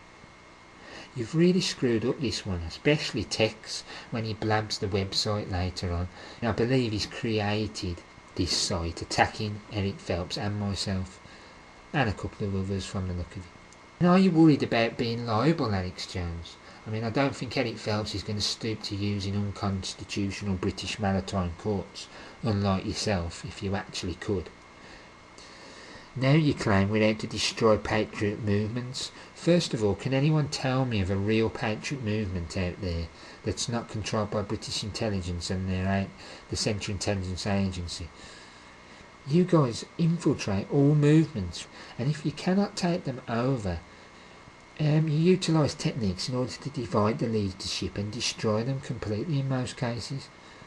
Folks, these tricks of the Maltese intelligence network and the many agencies worldwide, so I'm glad you're saying 9 times out of 10, Alex, because we are the 1 out of 10 who are not agents but in fact truth-sayers. In this case, the claims of you being a temporal coadjutor are absolutely correct and stand to this time, period. Until you recognise all of Rome's controls, crimes and future actions, then you are a shill who has no credibility anymore, period. You're here just to simply spoon-feed people ground-level agendas such as ID cards, etc. You never go into any details of any use within the Omega point of control, that pinnacle. You then hate the people that do. Eric teaches true Christianity as taught of old, which is true Protestantism, based on the authorised King James Bible, AV 1611, the only Bible to be quoted and used. You wish basically people to not learn the true teachings of Christianity, don't you, Alex? Otherwise you wouldn't be doing this. Eric opens your eyes up to the truth behind the conspiracy from who rules and how they do it, to like reasons why, and it's all totally religious. It's not money, it's religion. Another great scholar to do this is Professor Walter J. Fife. He was amazing at showing you the truth. Alex, no longer will you and others divert this knowledge, I'm telling you, and put people down whilst promoting Jesuit actions and wants as you're doing. If you don't do as a true Protestant should, then you're not a Protestant. End of. The battle here really is between God and the dragon, good and bad, nothing else. We only need to see true scriptures against the Mithra-paganised Catholic fraudulent texts to understand this fully. In order to understand these writings, we need to be versed in the Bible and understand the Bible properly. Until you or phony Tex Mars do this, then you're of no worth to anyone trying to understand this battle and conspiracy. To be honest, Alex, in fact, I don't think you've really got a clue on this side of the fence. So your knowledge is in fact very limited indeed, and you're also suckered into the countermeasures of the Jesuit control mechanism, as far as I'm concerned. What Bibles are you handing out, Alex? It wouldn't surprise me if it wasn't the Luciferian Douay nonsense. So now this great researcher, Tex Mars, made an amazing, serious discovery. Wow, Tex Mars, you've shown what you really are for sure now. People will turn off in droves for this, even more than they already are. You're just simply a traitor. Next, we see Alex lie and claim Eric has emailed him for interviews and then done this many times, including threatening him if he didn't have him on within a week. I mean, this is utter nonsense. Eric does not need Alex Jones' show or any show. Eric does not even threaten anyone. Eric's a good Christian gentleman, a good man. If Eric asked anyone to allow him onto their show, if they said no or ignored, he would simply move on. It would be no big deal. This is Alex once again at his tricks and discourage them against going to Eric's work. You cannot afford to lose your viewings and custom. Once he really starts to wear off, the Central Intelligence Agency will simply dust him off. They'll do it in seconds. What does this mean? It means basically he'd have no money, and he'd have to need government benefits or handouts or a proper job. Something that he wouldn't want to do, a whole new boring lifestyle he's afraid of, basically. I mean, my God, he has over $10,000 worth a month in costs for net servers. I mean, all that would be gone. It reminds me of Alan Watt again. It's like, what'll happen is the CIA will dust him off, but then they'll have somebody with the flame ready to pass the flame torch to you, another lackey that's gained some trust. And again, that's what I mean really when I'm talking about Alan Watt. So Tex Mars is this great Vatican author, right? But wait, Alex, right? He's not a great Jesuit author, and why all this quietness on the subject for the last few years, Tex? Who's paying your bills now? How do you sleep at night? You're just a phony. So Eric has supposedly called himself a white supremacist now, Alex. Yeah? Funny this, Eric is a white segregationist, you know, he believes in races being separated. And they're very much different.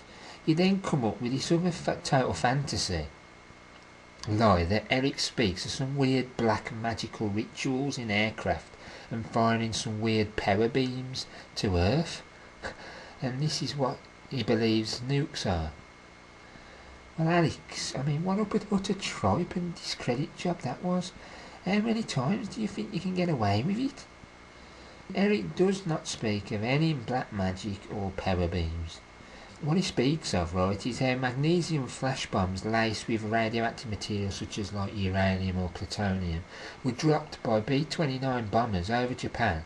This was to give the impression that the atomic detonations were airborne, when in fact they were really ground detonations. That's what he's telling you.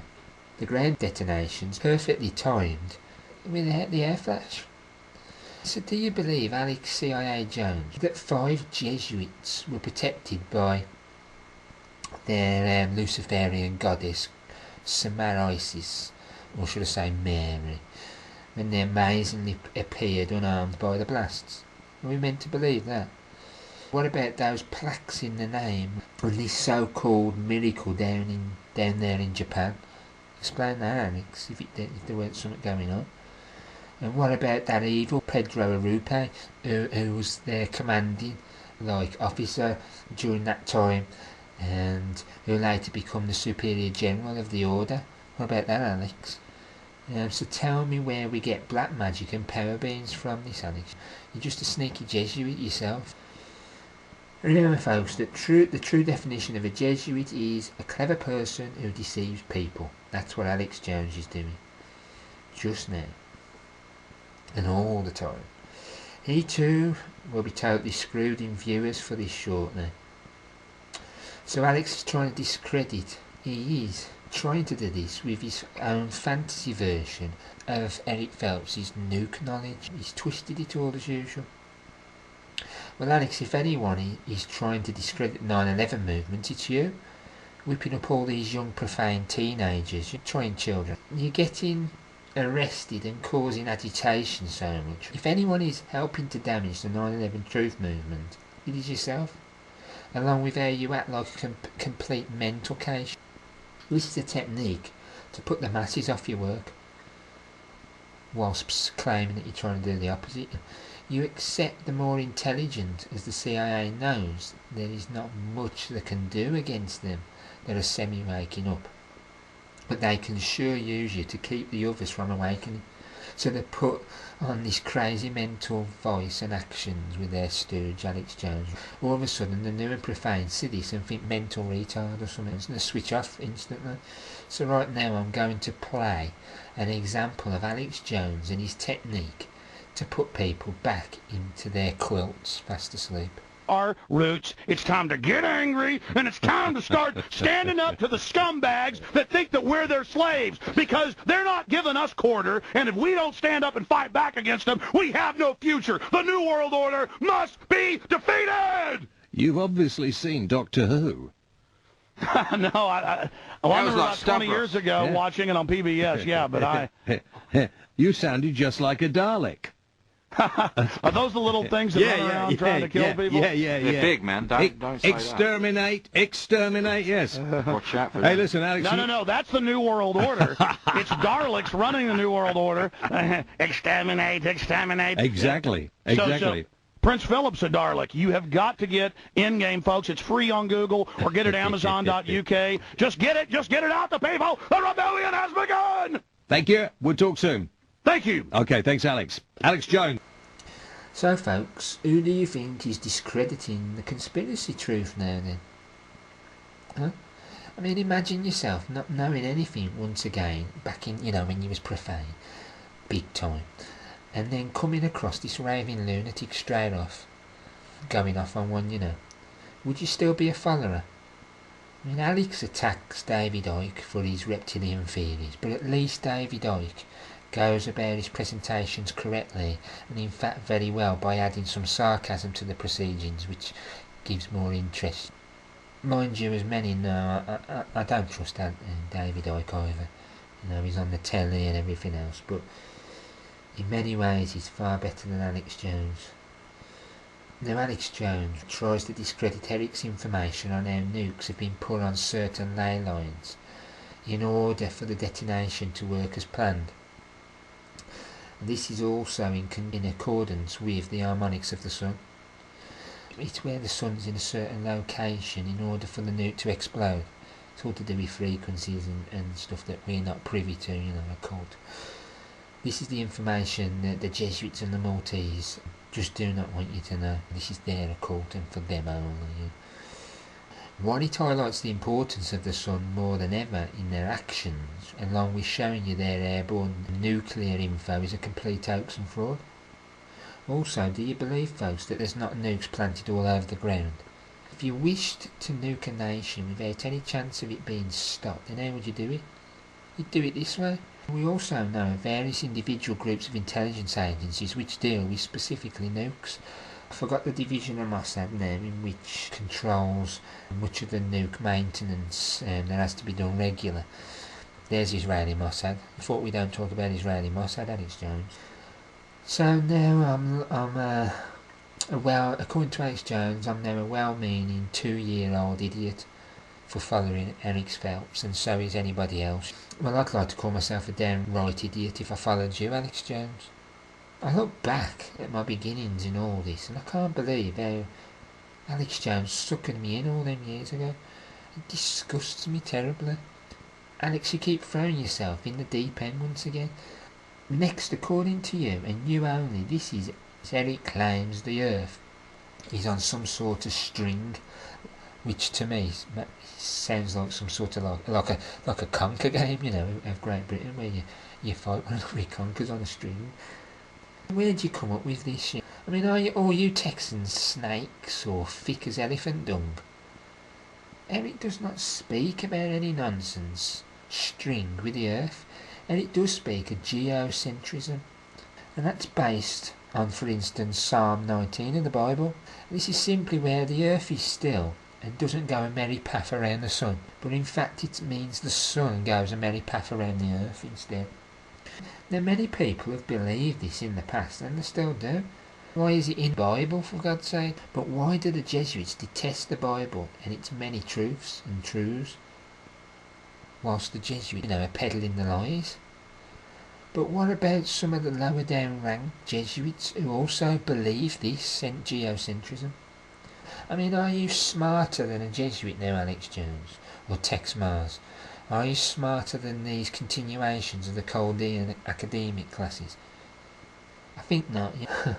Also, I'm personally on the fence with this subject somewhat, as I just do not know. And no non-high-end NASA, Vatican intelligence or Jesuit will know either. Unless you go up into space yourself and view it, then how are you going to know? Or obviously tied to these orders and organisations at the top. So are we to believe that the book of Genesis, though, is nonsense? If the Jesuits hate this knowledge, then there must be something to it, which would benefit us and show us how they're doing certain things that they're doing. Why did Jesuit Leon Foucault, Foucault, backed by Jesuits, controlling, like for instance Louis Napoleon, rigged the experiment in the city of Isis, Paris, at the Church of Pantheon? Why did the Jesuits need this rotation of the earth for their evolution agenda drawn up by Jesuit Erasmus Darwin? And then obviously his grandchild, Jesuit Charles Darwin, fronted it then, you see. Please answer me, oh great CIA Alex Jones. Right, in one breath he claims we are well-meaning 2-year-old idiot, which to me implies that we're stupid.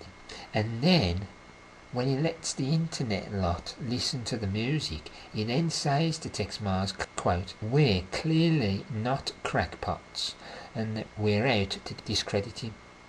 So what is it, Alex Jones? You're admitting we have knowledge, and we are of a high intelligence, which deep down, basically, I think you're amazed at and actually admire. 1 minute you're saying that we're fit, the next minute you're saying that, we're not crackpots. You're the crackpot, if anything. We've broken yours and the Maltese crew's countermeasures, something which is very hard to do. I hope you see this, folks. So Tex Mars claims he's the overall truth movement. What a cocky statement is this? Like they're the only ones out there. Sorry, Tex, you're not the only one out there. And there's many other Maltese shills like yourself out there, and far more impressive than yourself at shielding the devious Jesuit actions. You're not very good. I like how the CIA and the Mossad have tremendous amounts of money. And I wonder how big your paycheck is, Tex. I see no penny from anyone whatsoever and never will. I do not crave money. It is of no use in the real non-bird corporate Maltese cage. They like to trap us all in it. So now Tex Mars attacks Eric Phelps for being on an Israeli radio show. What about your buddy right opposite you called Alex CIA Jones, who's been on Fox News, CNN, MTV, C-SPAN, Russia TV, and on and on and on? How can you have the audacity to come out with this? If I remember this right, is exactly the same Israeli show, right, which has hosted Barry Kamish, or Shamish, Chamish. So tell me why Barry had to fear for his bloody life in Israel, Mr. Tex Mars. Why did he have to leave in order to stop them killing him over there, Mr. Tex Mars? Do you even know Barry Kamish, or is he just another Jew to you, Mr. Tex Mars? So what have you proven, Tex, with this one? Just that you're a complete hypocrite and a buffoon like your other CIA chum sitting by you? So this is your great research. Are you purposely trying to discredit yourself, or are you plainly an elephant turd that's thick? By the way, Tex, are you trying to be the next Alistair Darling, or something, with the eyebrow thing going on, your black eyebrows, your bleach blonde hair? Are you trying to be a wrestler? You're trying to be the overeaten Ric Flair? That they lie, don't they, the wrestlers? They have it. That's all fiction and a stage show. I think you fit in pretty fine there. So now, Tex, you say Eric Phelps is supposedly exposing the Jesuits. So now you're claiming that he hasn't exposed the Jesuits, Tex. Eric is the foremost authority on the Society of Jesus by far.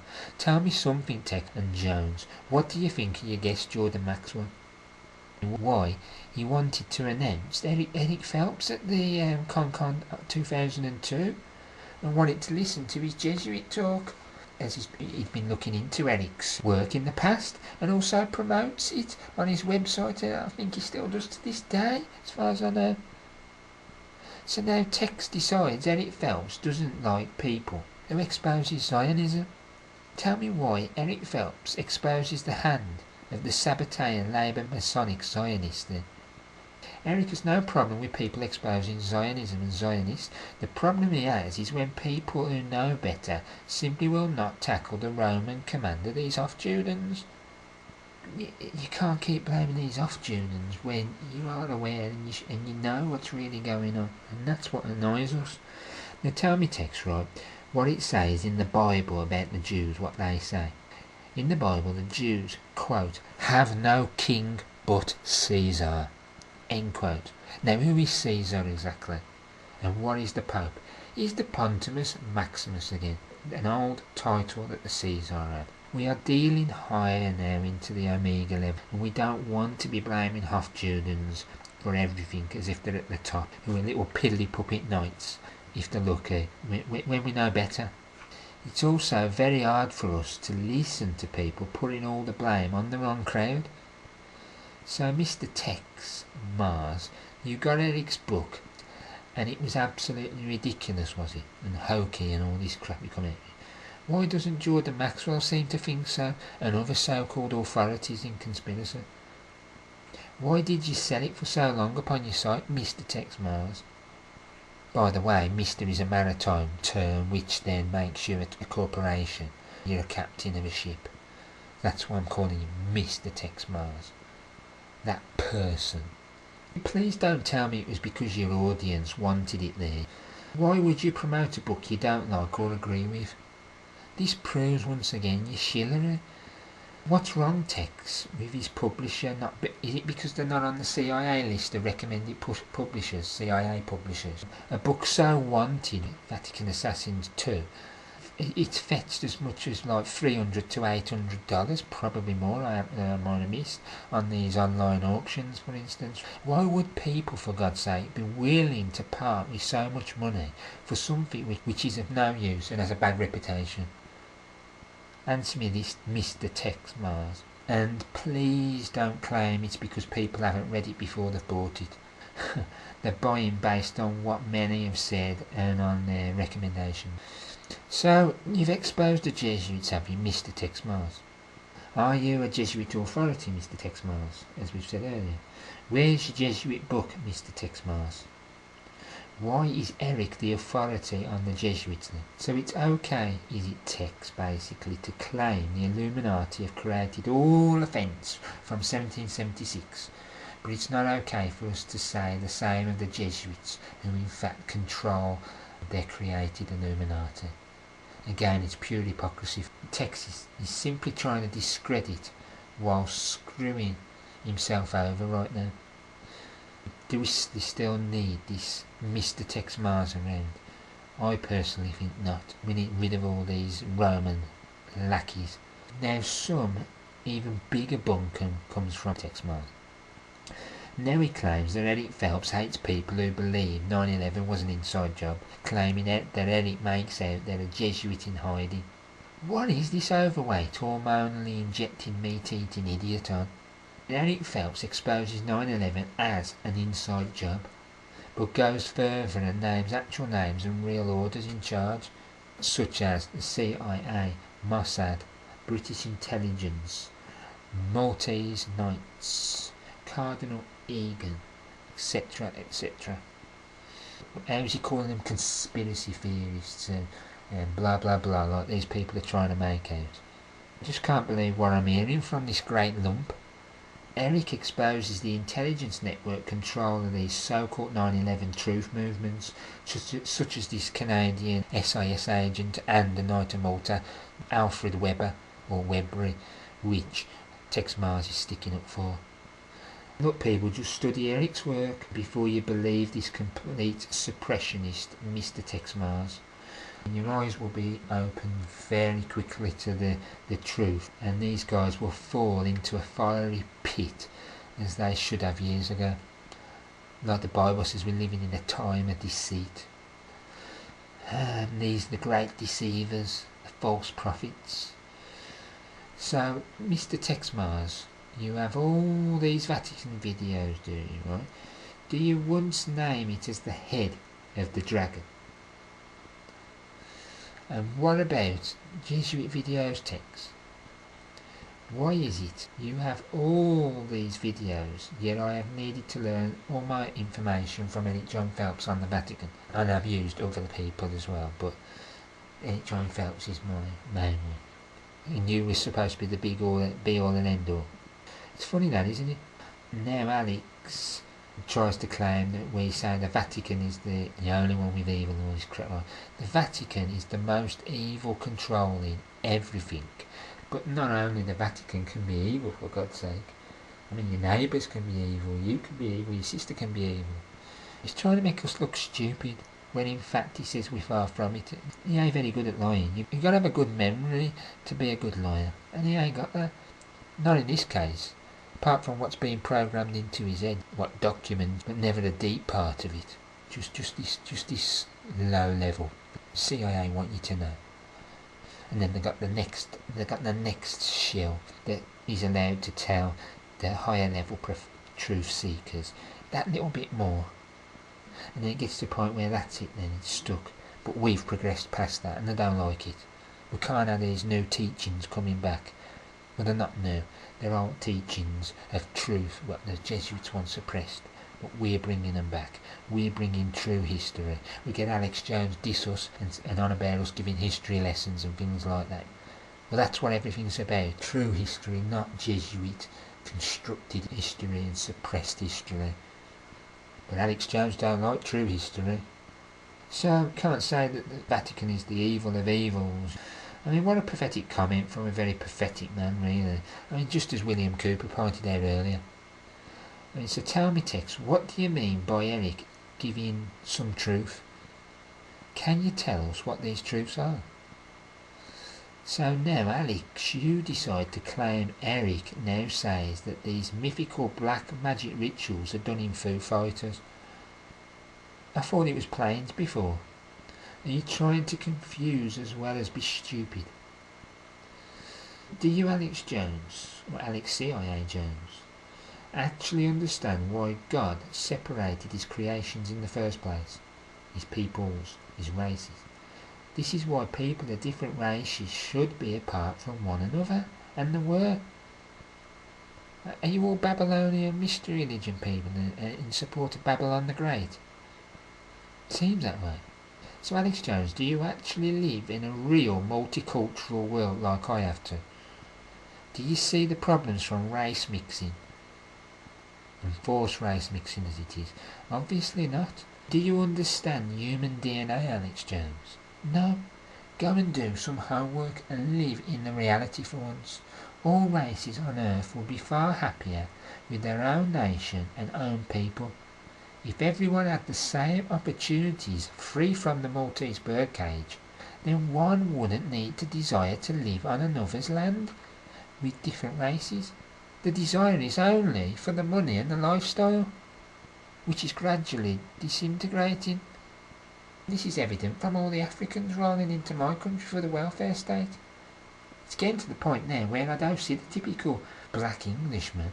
We're now seeing all the Somali type blacks everywhere, more than even the normal black that was here originally. Enoch Powell didn't want bringing in for the reason that's going on now. How true was he? But he knew what the agenda was behind it. I mean, wake up, Alex, right, and stop twisting Alex race information. If everybody sits back and thinks about it, they should realise what's being said is correct.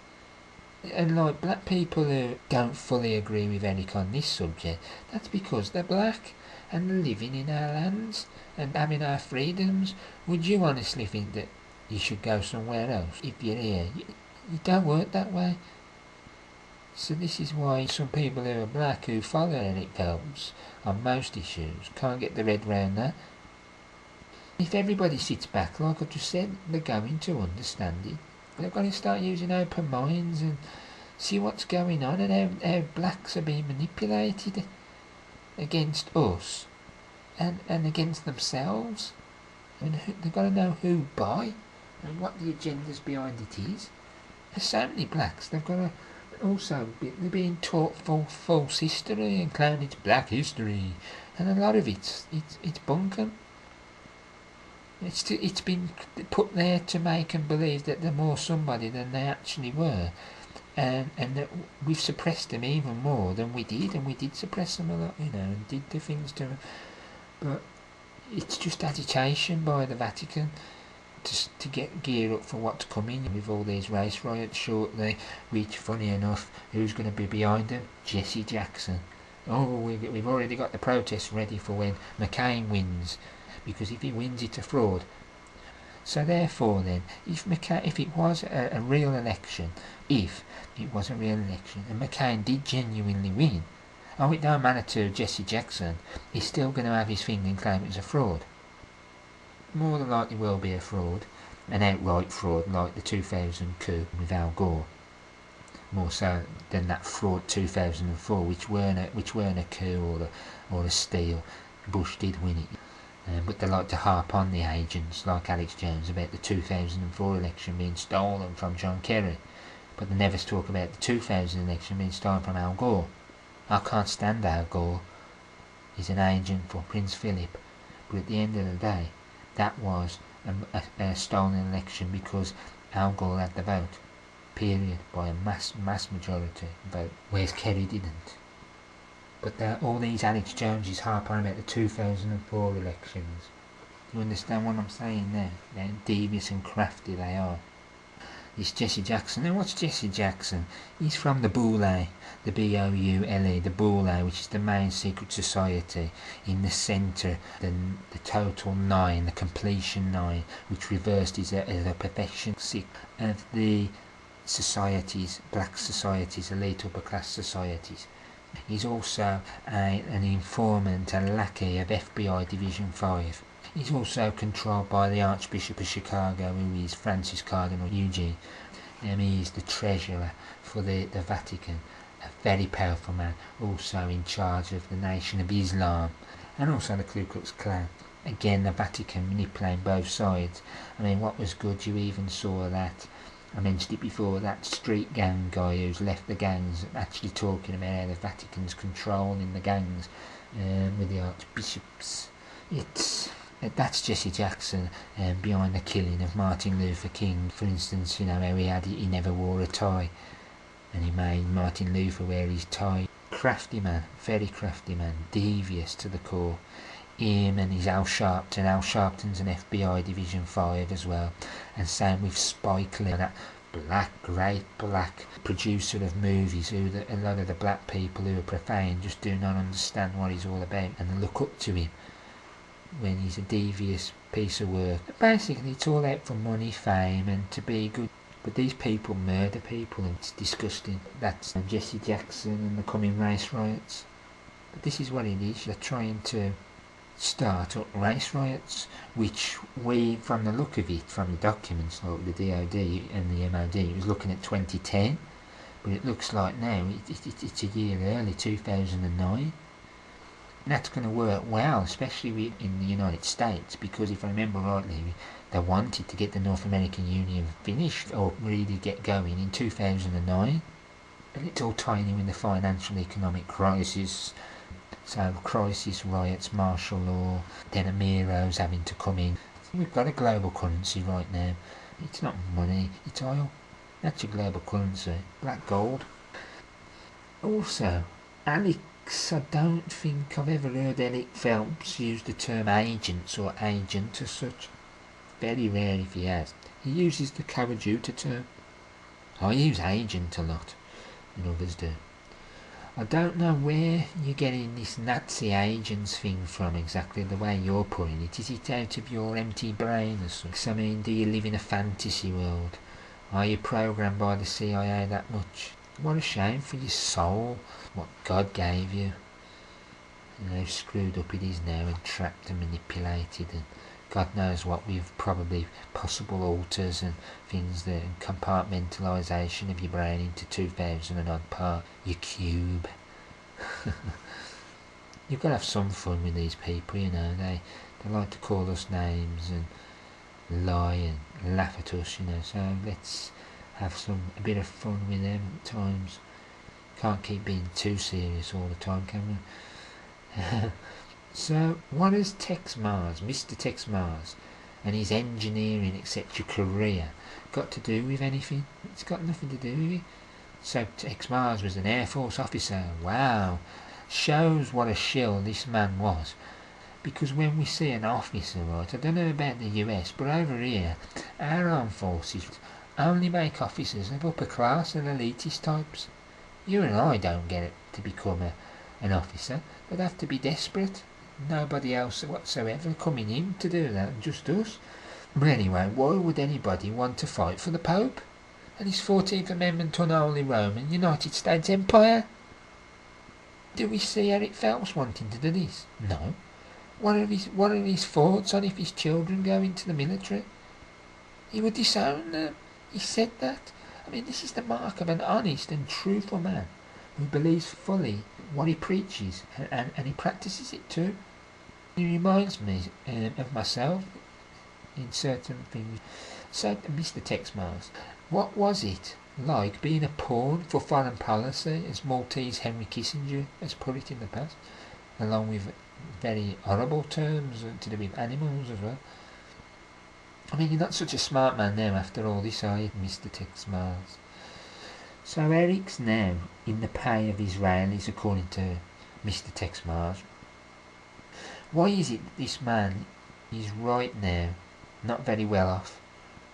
Why is it that you guys have helped screw the sales of his book by pirating it? They're all over the web, torrents and everything else. It's not good. People should study all of Eric's teachings, interviews, and see the truth. You know, you'll see what's happening.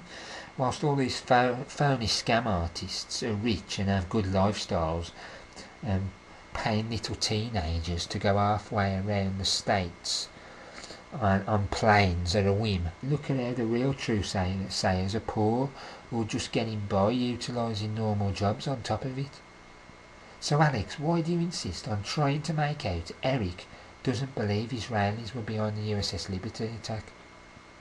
Eric highlights how the Israelis did the actual attack. He also highlights who commanded it at the very top, unlike you. Why are you twisting all these things and looking very silly in the process?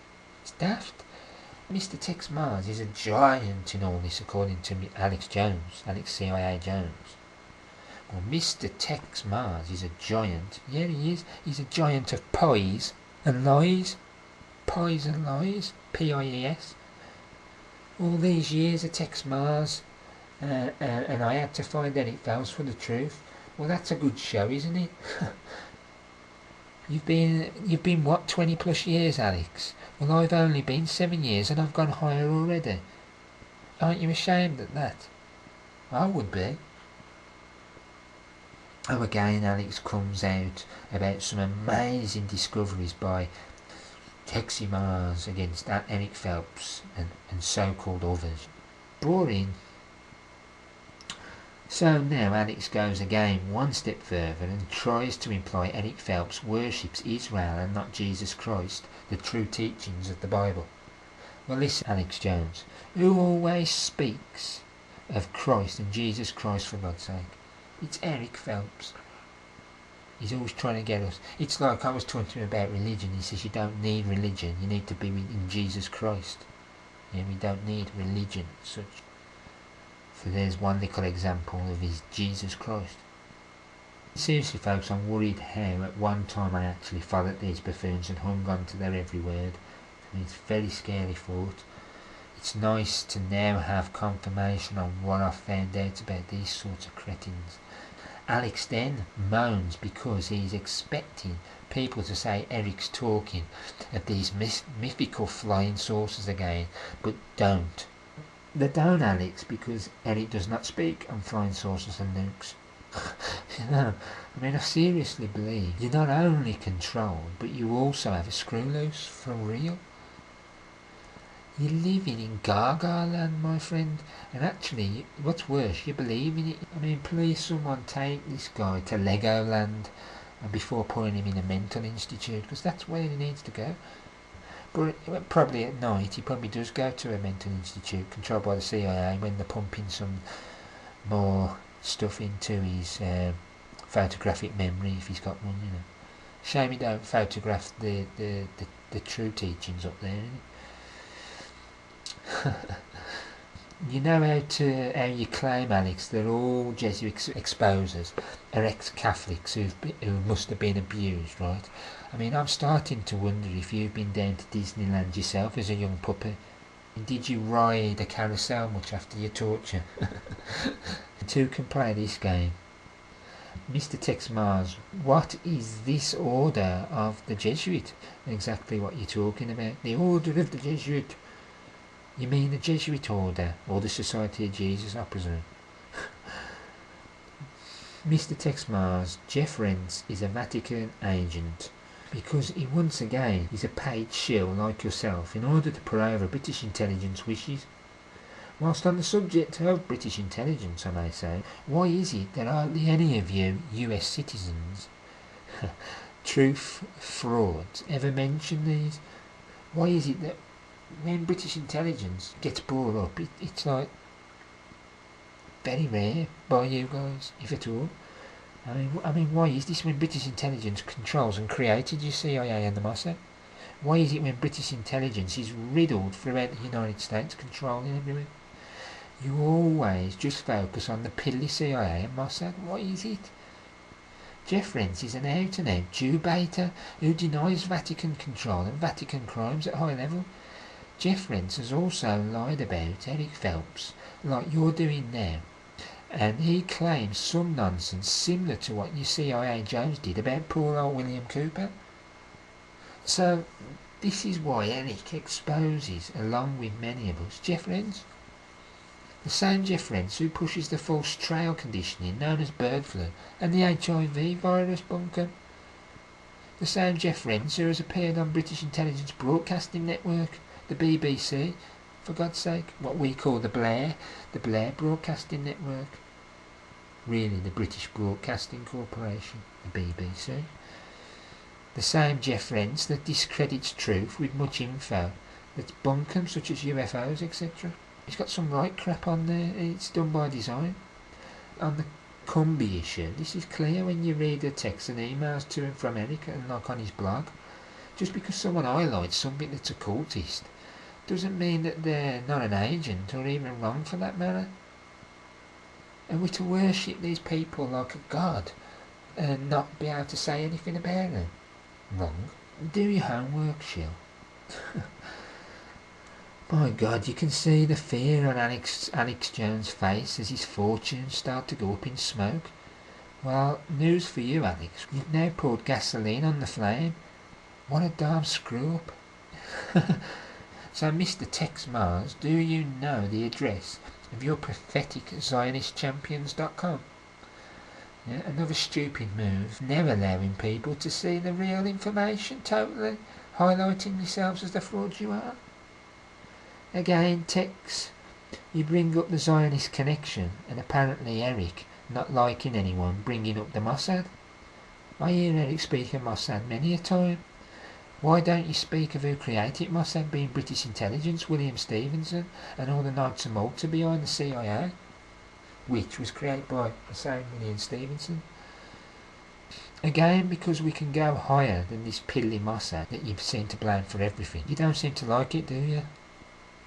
Again, you'll hear these people go on about Mossad this, Mossad that, but when we say that it's the Jesuits behind this and that, they say that we're weird. It's a joke. So now Tex gets on to his greatest discovery, and this is nothing more than Eric Phelps is supposedly this great big diamond merchant. First of all, Eric simply asked an Israeli friend, basically, if he knew anybody who sold diamonds in Israel, and he was put on to a man who did. That's because diamonds are best from Israel. Eric's hardly any diamonds, he's hardly had any diamonds from Israel after all. It's really funny indeed, really. Eric's no merchant, his wife simply makes jewellery to try and earn some form of a little living, you know, amongst a few other small business ventures they're using. You know, Eric gets no fat paychecks from millions of blinkered profane sheep and from the intelligence crowd like Alex Jones and Mr. Tex Mars.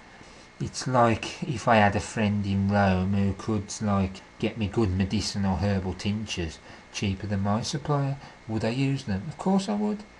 But if he was a Roman Catholic, I wouldn't know, period.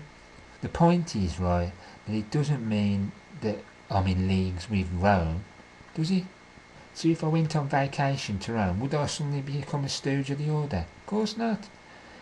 If I did go to Rome, it would be basically to investigate that mysterious house of Gezu, the headquarters of the Jesuit, the same house which most tour operators out there don't even claim exists. I wonder why.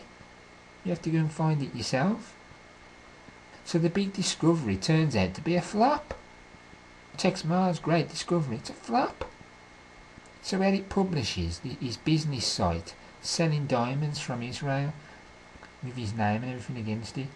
Why would anybody put the name against it if there was an agent of Israel when they could easily be found out? Let's get some sense here, especially with all these fanatic blinkered Zionist haters that are out there, like these Darrell Bradford Smiths and people like that. The only thing I'll give credit to with Darrell Bradford Smith is he did have a guest on who exposed the truth about AIDS and about how HIV is a load of rubbish, like I've earlier explained briefly. I'll give him credit on that. Not many people have anybody on who talks the truth about HIV. And I've listened to a bit of his financial peoples and everything. But the Zionist stuff, there's some good info there, because Zionists are part of the problem, but they are Hofjudens working for their Pope, period. But we still have to recognise their crimes, that's for sure. So basically, you've got these Zionist haters, and Eric's going to show himself up so easily to Zionist haters who are looking for any excuse to get him. As if. Let's get real. I know we live in an illusion or Luciferian world, but let's just get real for a period of time at least, you know. A lot of these Zionist haters don't even understand the word, for starters. They don't even realise there's different types of Zionists, and then they don't even understand the word itself as such, and they don't even understand the connection to how it was really Zionist with an S, like the Jesuits were the Company of Zion with an S. The same Zionist haters basically who believe Zionism is the leadership when in fact it's Luciferianism, and they're both very different, contrary to what some may make you believe. So he meets with various unnamed people, does he, Tex Mars? This is what he says about Eric Phelps again. I mean, well, first of all, should we always disclose all our friends around the globe all of a sudden? But Eric has highlighted this great mystery man anyway, who's just his friend, and he's an investigative researcher or something like that. I mean, he said his name there, so what are you going to do now, Tex? So by now Alex gets excited about Eric being on an Israeli radio show and going to a Jewish university. So are all Jews bad? But remember, Alex Jones was down at St Edward's Jesuit University. What hypocrites are the dumb ones, you know, they're so hypocritical, it's incredible. What's good for one ain't good for another, yeah. I bet the Jesuits laugh the socks off at these idiots. Is it any wonder the conspiracy has continued for so many years thanks to the trash not highlighting the true cause all this time? If you keep highlighting bottom low levels, you're never going to get rid of it, because the top's still there, the core's still there, or the centre's still there. That little tiny yod in the centre. So you're not going to, they're just going to make a new group and start the agenda again, aren't they? That's why we've gone through this mess for so long. So, Mr. Tex, you want to get onto the IRS issue now, don't you? And maritime law with Alex Jones. I mean, why are you protecting your Maltese masters and their slave system all of a sudden? Eric isn't trying to get anybody to copy or follow him on his sovereignty status.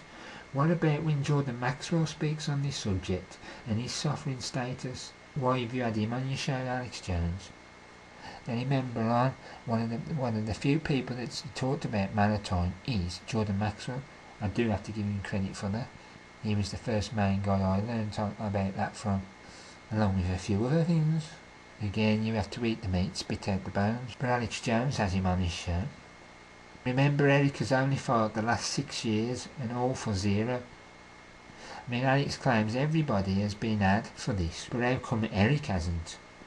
If you'd followed the truth, then you'd have seen a good while back how the IRS were on Eric's back, and his reply letter to him, which was on my site and everything, which was basically a masterpiece of truth in itself. It was great. Just speaking of the Jesuits and everything to the IRS. Not that most of the compartmentalised side of the IRS would understand what he was saying, but if it was handed to the above, which no doubt it will, then they'll understand what he's saying. You know. So he wrote that letter, and that was very good. Now tell me, Alex, if you think maritime is a fraud, then how come some of the people who try and understand it have actually won their cases, as highlighted on one of your shows recently? Do you honestly think if it's a fraud, how can some have won? Do judges just quit something like that if it's a fraud and they can get somebody? Give me a break. There's nothing to it. You haven't a damn clue on the subject. Now why, Alex, was you promoting Aaron Russo's video, which spoke all through it about the non-existent law for filing tax returns? Yeah, and the fraudulent IRS and the Federal Reserve. You don't speak about the true high top levels of the Federal Reserve and the maritime system behind it properly, do you? But you promoted that video. Why?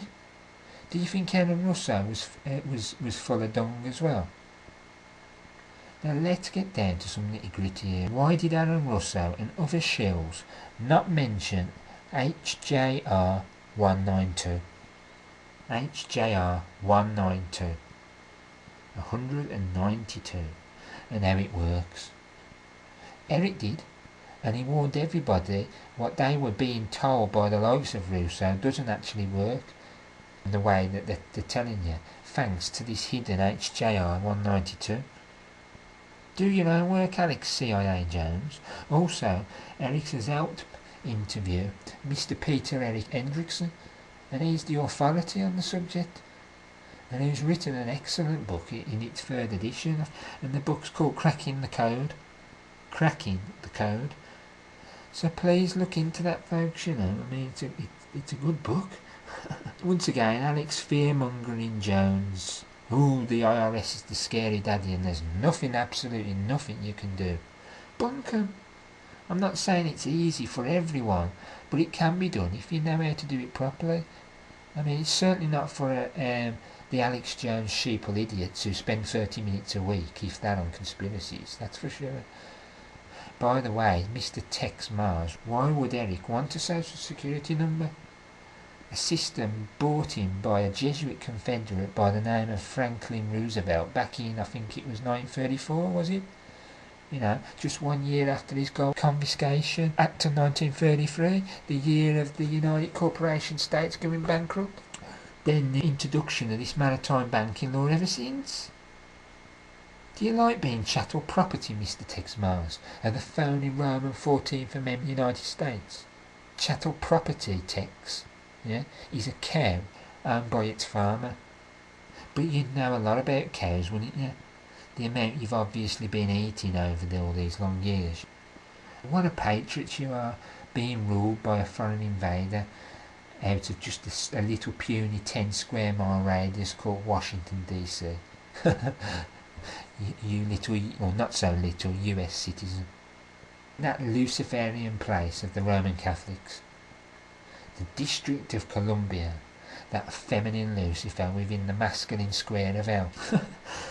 It's a joke, it is. So you like phony capital being symbolic for the Canaanite god hell, do you? I thought you hated the land of Israel so much. So now you chattel property of its god, symbolically. Great stuff, innit? So yes, good on Eric for sticking their maritime product number and corporate system up their rear ends where it deserves, basically. Alex Jones claims it's criminal, it's illegal. Well, tell me, Alex, what is the definition of illegal and legal? Why, it's the colour of law, meaning that it appears to be, but it is not, because it appears to be, but it is not. Maybe if you followed your so-called family stance on the Bible and the Word of God, you'd see that English common law, or God's law, is the rule of the land, and not any Roman civil or Roman maritime system superimposed over it covertly. I mean illegal, don't you mean unlawful? Let's use real terms and exit the Maltese birdcage for once.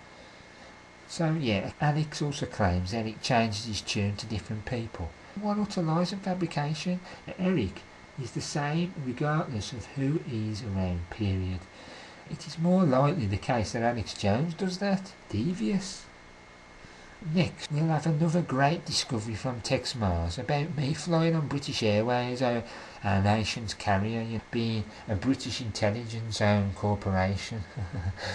I mean, I'm a British agent for SIS at Vauxhall. That's me, that is. As if. But that's what somebody like him will come out with shortly. It seems Tex Mars has no clue about the true definition of a racist, which in fact is a recent word, and it was at one time racialist and racialism. I mean, see, it's just more Jesuit gatekeeperism with words. People don't truly understand. It seems these clowns want people to associate Eric now with white supremacist groups such as the Aryan Brotherhood. He's nothing of the sort, and in fact he's giving us the truth about the two very different Ku Klux Klans, for instance. The same Ku Klux Klan which Alex would just say was Albert Pike's. More crafty Peter Pan, Pied Piper, flute techniques. Can you keep hearing that boring repetitive tune? It's called Bunkum. So Alex Jones likes to talk about the Federal Reserve being private, but he won't tell you what order the high-level members are a part of. He won't tell you how Alan Greenspan is a Knight of Malta, for instance, the once Federal Reserve chairman, the one that's helped screw us up now with the economy, the core. One last thing on Protestantism or Protestantism. My local church no longer uses the authorised King James 1611 Bible. They also marry people and all the lot of it. So where do you get off claiming Mr. Tex Mars has even married me and my wife? Big deal. Don't say he's a true Protestant and he don't follow Rome. Also, it seems that at one point you were trying to mix Eric's Bible study in with organised Protestant churches. Again, folks, if you know Eric Phelps, you know he detests the organised phony Protestant churches. What better way to end than to highlight once again the control of Rowan Shilliams, or I should say Williams, that phony Archbishop of Canterbury in England, possible Pilgrim Society and the Druid. The same Archbishop of Canterbury that goes to the Vatican and walks hand in hand almost with the Archbishop of Westminster, O'Connor. Says it all, doesn't it? And now what I've just said there, and what's happening in the Church of England, or the Anglican Church, now either go back and rewind and listen to Highland Dukes again, or remember what Highland Dukes told you, then it makes real sense. Basically, Alex Jones is 100% controlled and sold out to the Luciferians in reality, and basically the Luciferian money. He's here to divert your attentions away from high-level depth information whilst throwing out much chicken feed. He knows what that means. To draw you in. One of the oldest tricks of British intelligence, used to this very day and the future to come. Alex is merely a spoon feeder and an influence agent all in one. His recent weak attack on Eric Phelps is nothing more than a dangle agenda. He knows what that means. One which has blown up further in his face, basically. You cannot throw lies around like he has and expect not to be caught out. He's been caught out so many times prior to this recent idiot nonsense anyhow. Finally, I'm going to talk about some false accusations about myself. First of all, we have this ZionistChampions.com website, which I believe is Mr. Tex Mars' brainchild. Now I'm going to quote what's put on there. Quote, "The Craig Oxley connection promoting Zionism and Israel." I don't promote Zionism and I don't promote Israel. One of Phelps' more avid supporters is a mysterious character named Craig Oxley from Europe. Oxley, if that is his real name, has a website and internet radio show called Unhived. Well, my site first of all is called The Unhived Mind, and my radio show hasn't got a name because it ain't really a radio show. It's me in the microphone. And basically I've called the various broadcasts after the Vatican, and on the subject I talked about whether it was Vatican off Judans or Vatican control, Vatican Queen. But anyway, back to his quote, right. "When told by concerned patriots that eat John Phelps, unbeknownst to most of his adoring anti-Catholic fans, he is in fact a merchant of Jewish-supplied diamonds and a rabid Zionist, Oxley admitted that yes, he knows these things, but so what? We must remember Oxley wrote that Israel is simply the 51st state in the United States in reality. Possibly Zionist apologist Mr. Oxley is blissfully unaware that an Israeli spy Jonathan Pollard is now locked away in a US prison cell. Pollard was convicted of stealing some of America's most precious military secrets and funneling them via the Israeli Mossad to Communist China, one of the Socialist Israel's fast allies. End quote. So that's what was on the Zionist Champions about me. Now, what I've got to say to this is simple. I'm not mysterious at all, right? I mean, what is this? Is it because I've only been around the last 7 years? Is it because I haven't been to all these con-cons and rubbed shoulders with all these failing wannabe gods of Texas? Is it because I'm at the top of the pot when it comes to the Amiga point of control now? Is it a mystery because of how I destroyed the countermeasures in myself of the Maltese birdcage so quickly? Is it a mystery how I did it? Is it because I've been one of the greatest promoters of Eric's amazing truth saying? Is it because without me there most likely wouldn't have been as large a Vatican movement as there is now, destroying you?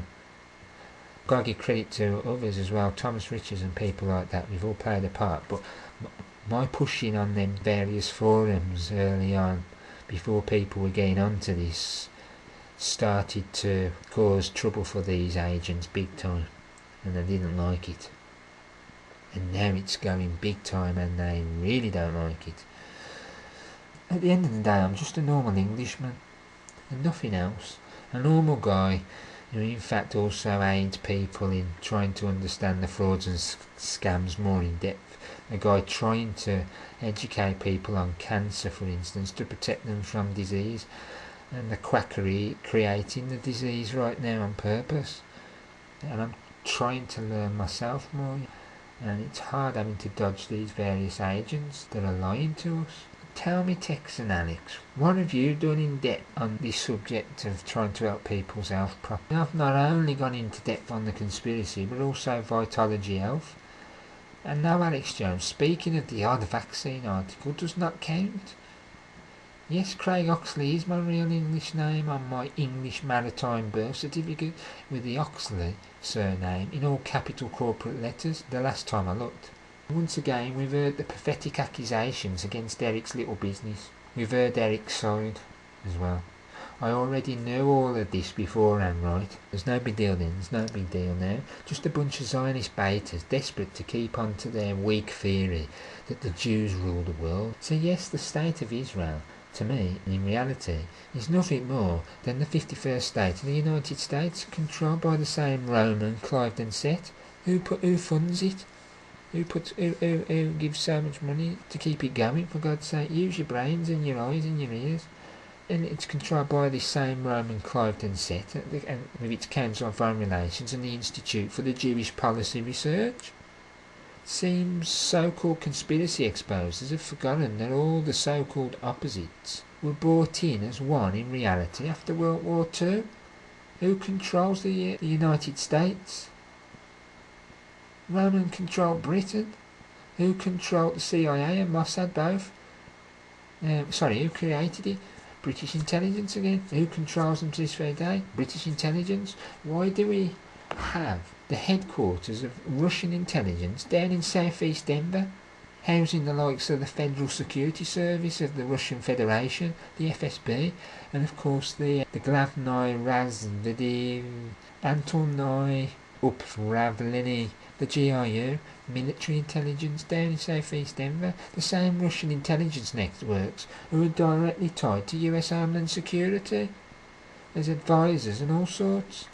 So, tell me, my enemies, if Russia is all tied in as one with the Roman control behind the false opposite illusion, then what in the hell would Mossad be if Russia's already in the pie with us? Who created the State of Israel, for God's sake?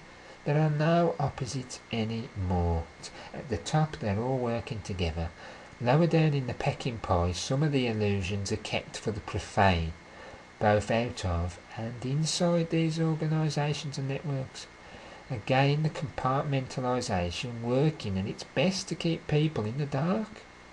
This is why we see the odd French agents, say from the Directorate General for External Security, which is the DGES, getting killed by British Secret Intelligence Service agents and so forth. Compartmentalisation and the continuing of illusions on the profane until the time of full temporal power, global governance. This is why we see a lot of British, US, Israeli intelligence groups all working together to bring chaos to a single enemy. This is why Bosnia is a great location for many of these groups of intelligence agencies, assassination jackal squads, like where they train a lot of them up down in New Orleans with the 4th Army. Again, this Napoleonic system place controlled by the Jesuits. All the terrorists and assassination squads down there being trained. General Jim Joy and all them lot. Now to this Pollard guy, and we see that once again, you're not telling the whole truth. Jonathan J. Pollard isn't what he was made out to be. This is always usually the case. And as we all should know by now, basically, Pollard was the one who helped destroy the US-Iran-Contra. Do any of you like the Iran-Contra agenda? No? So why do you hate Pollard, the fall guy? The same guy who didn't know what was going down as such at the time. All John Pollard was doing was his job, and he feared for Israel at the time. He worked for the Naval Intelligence Anti-Terrorist Unit, for God's sake. Sorry, some of these people are actually decent people. They're not all complete rogue agents, Most are suckered into the conspiracy compartmentalisation, as we are. The real criminals were, in this case, for instance, and there's more, but Maltese Bush Senior, or Scherf as he should be called probably, George Shultz, Caspar Weinberger, Bud Farlane, Al Shawima, Yakov Nimrodi, David Kimmich, Amiran Nur, Manucha Gorbanifar, and like so many more, including that Jesuit-trained and Vatican spy Shimon Peres. There was no evidence of any profiting by John Pollard throughout all of it. He was simply worried for the people of Israel, the same Israeli people made up of many decent, hard-working and innocent people, as in all of our lands. Only a handful of greedy, devious papal cretins are the bad guys. So Pollard becomes the fall guy for the sellout Shimon Peres, the same Peres who sold out Jerusalem to the Vatican, who owns now 80% of it through the Oslo Accord. The same Peres who is the most powerful Sabbatean Frankist on Israeli soil. So we see the Israeli involvement in it all, well hushed up by Shimon Peres. The US crowd were too stupid to do the same. So the US got the bashing, whilst Israel was fine and dandy. It was Peres trying to get in on the game, weren't it, at one time? And Pollard was put away while others were killed by Peres. So when people slag off Pollard, if you were a legit agent and saw poison gas by basically Bechtel Corporation or Group over in Iraq, wouldn't you be worried and hand over basically all the data you got on it? Of course you would, if you were not in the mix and knowledge, of course. Remember how Israel panics over anyone having anything in the Middle East. Why wouldn't any agent be worried about Bechtel Corporation or Group making Liberian and Saddam's chemical weapons? The same weapons we were all warned about in the phony dossier thanks to the British SIS and its overseer, the Joint Intelligence Committee of London, itself tied to the US brand, a CIA. They have meetings every week. We see people moving off without all the facts of the matter. My God, poor Jonathan didn't even have half the clearance to do what was claimed of him. Who did have clearance? It was McFarlane again. He did. Anyway, enough of that. Simply people are trying to use a story which fits in with their wannabe theory. And to me, just badger Caspar Weinberger on it, not me. And look into how Al Gore Jr. gave a load of so-called secrets. They're not so-called. And don't forget how he's tied to Maltese Prince Philip. And now he's pushing the phony false threat, what we was warned about with the Iron Mountain report. Global warming. Now there's some crazy made-up rumour that that I'm some kind of member of a Protestant Orange Order. This is a new one on me. In fact, I didn't know virtually anything about Protestantism until I came across my mentor, Eric John Phelps. I was blind as the Jesuit had wished. I also do not believe William of Orange was what he was made out to be. In fact, I believe him to be a Jesuit, control, plant, behind the scenes. And again, I actually disagree with Eric Phelps because he believes the opposite. So work that one out. The same William of Orange who quickly created the Central Bank of England, called the Bank of England, in 1694, with the devious Weasel Bank, Wissselbank, funding behind the same central bank which the Jesuits had wanted for years prior in order to control the kingdom via usury, one of Rome's greatest shackles on mankind. It was all from this Bank of England where you had many attempts of centralisation of bank in the US until eventually the Federal Reserve got put in. So tell me, how I'm part of some Orange Order? So anyone now who promotes the Reformation in these people's eyes is simply an agent of the Orange Order, apparently. What utter nonsense! Simply to gatekeep and suppress truth on history and control over the planet. Remember, the Protestant heretic is the most hated person on the planet by the Vatican controllers. Remember their Council of Trent cursing us with death over 100 times. You know, the same Council of Trent they will not forget or destroy. True Christians are the most hated of all Rome's enemies. And this is why the Society of Jesus have destroyed the Reformation and almost all real knowledge of it. Wake up before it's too late. I'm starting to wake up to this religious side of it. That I will not be debating or in bickering with this Noel character. Noel, Noel, Noel, Noel, born is the King of Israel, Israel. Under the name of Ogner on the web, from Switzerland I think it is, or Sweden, whichever.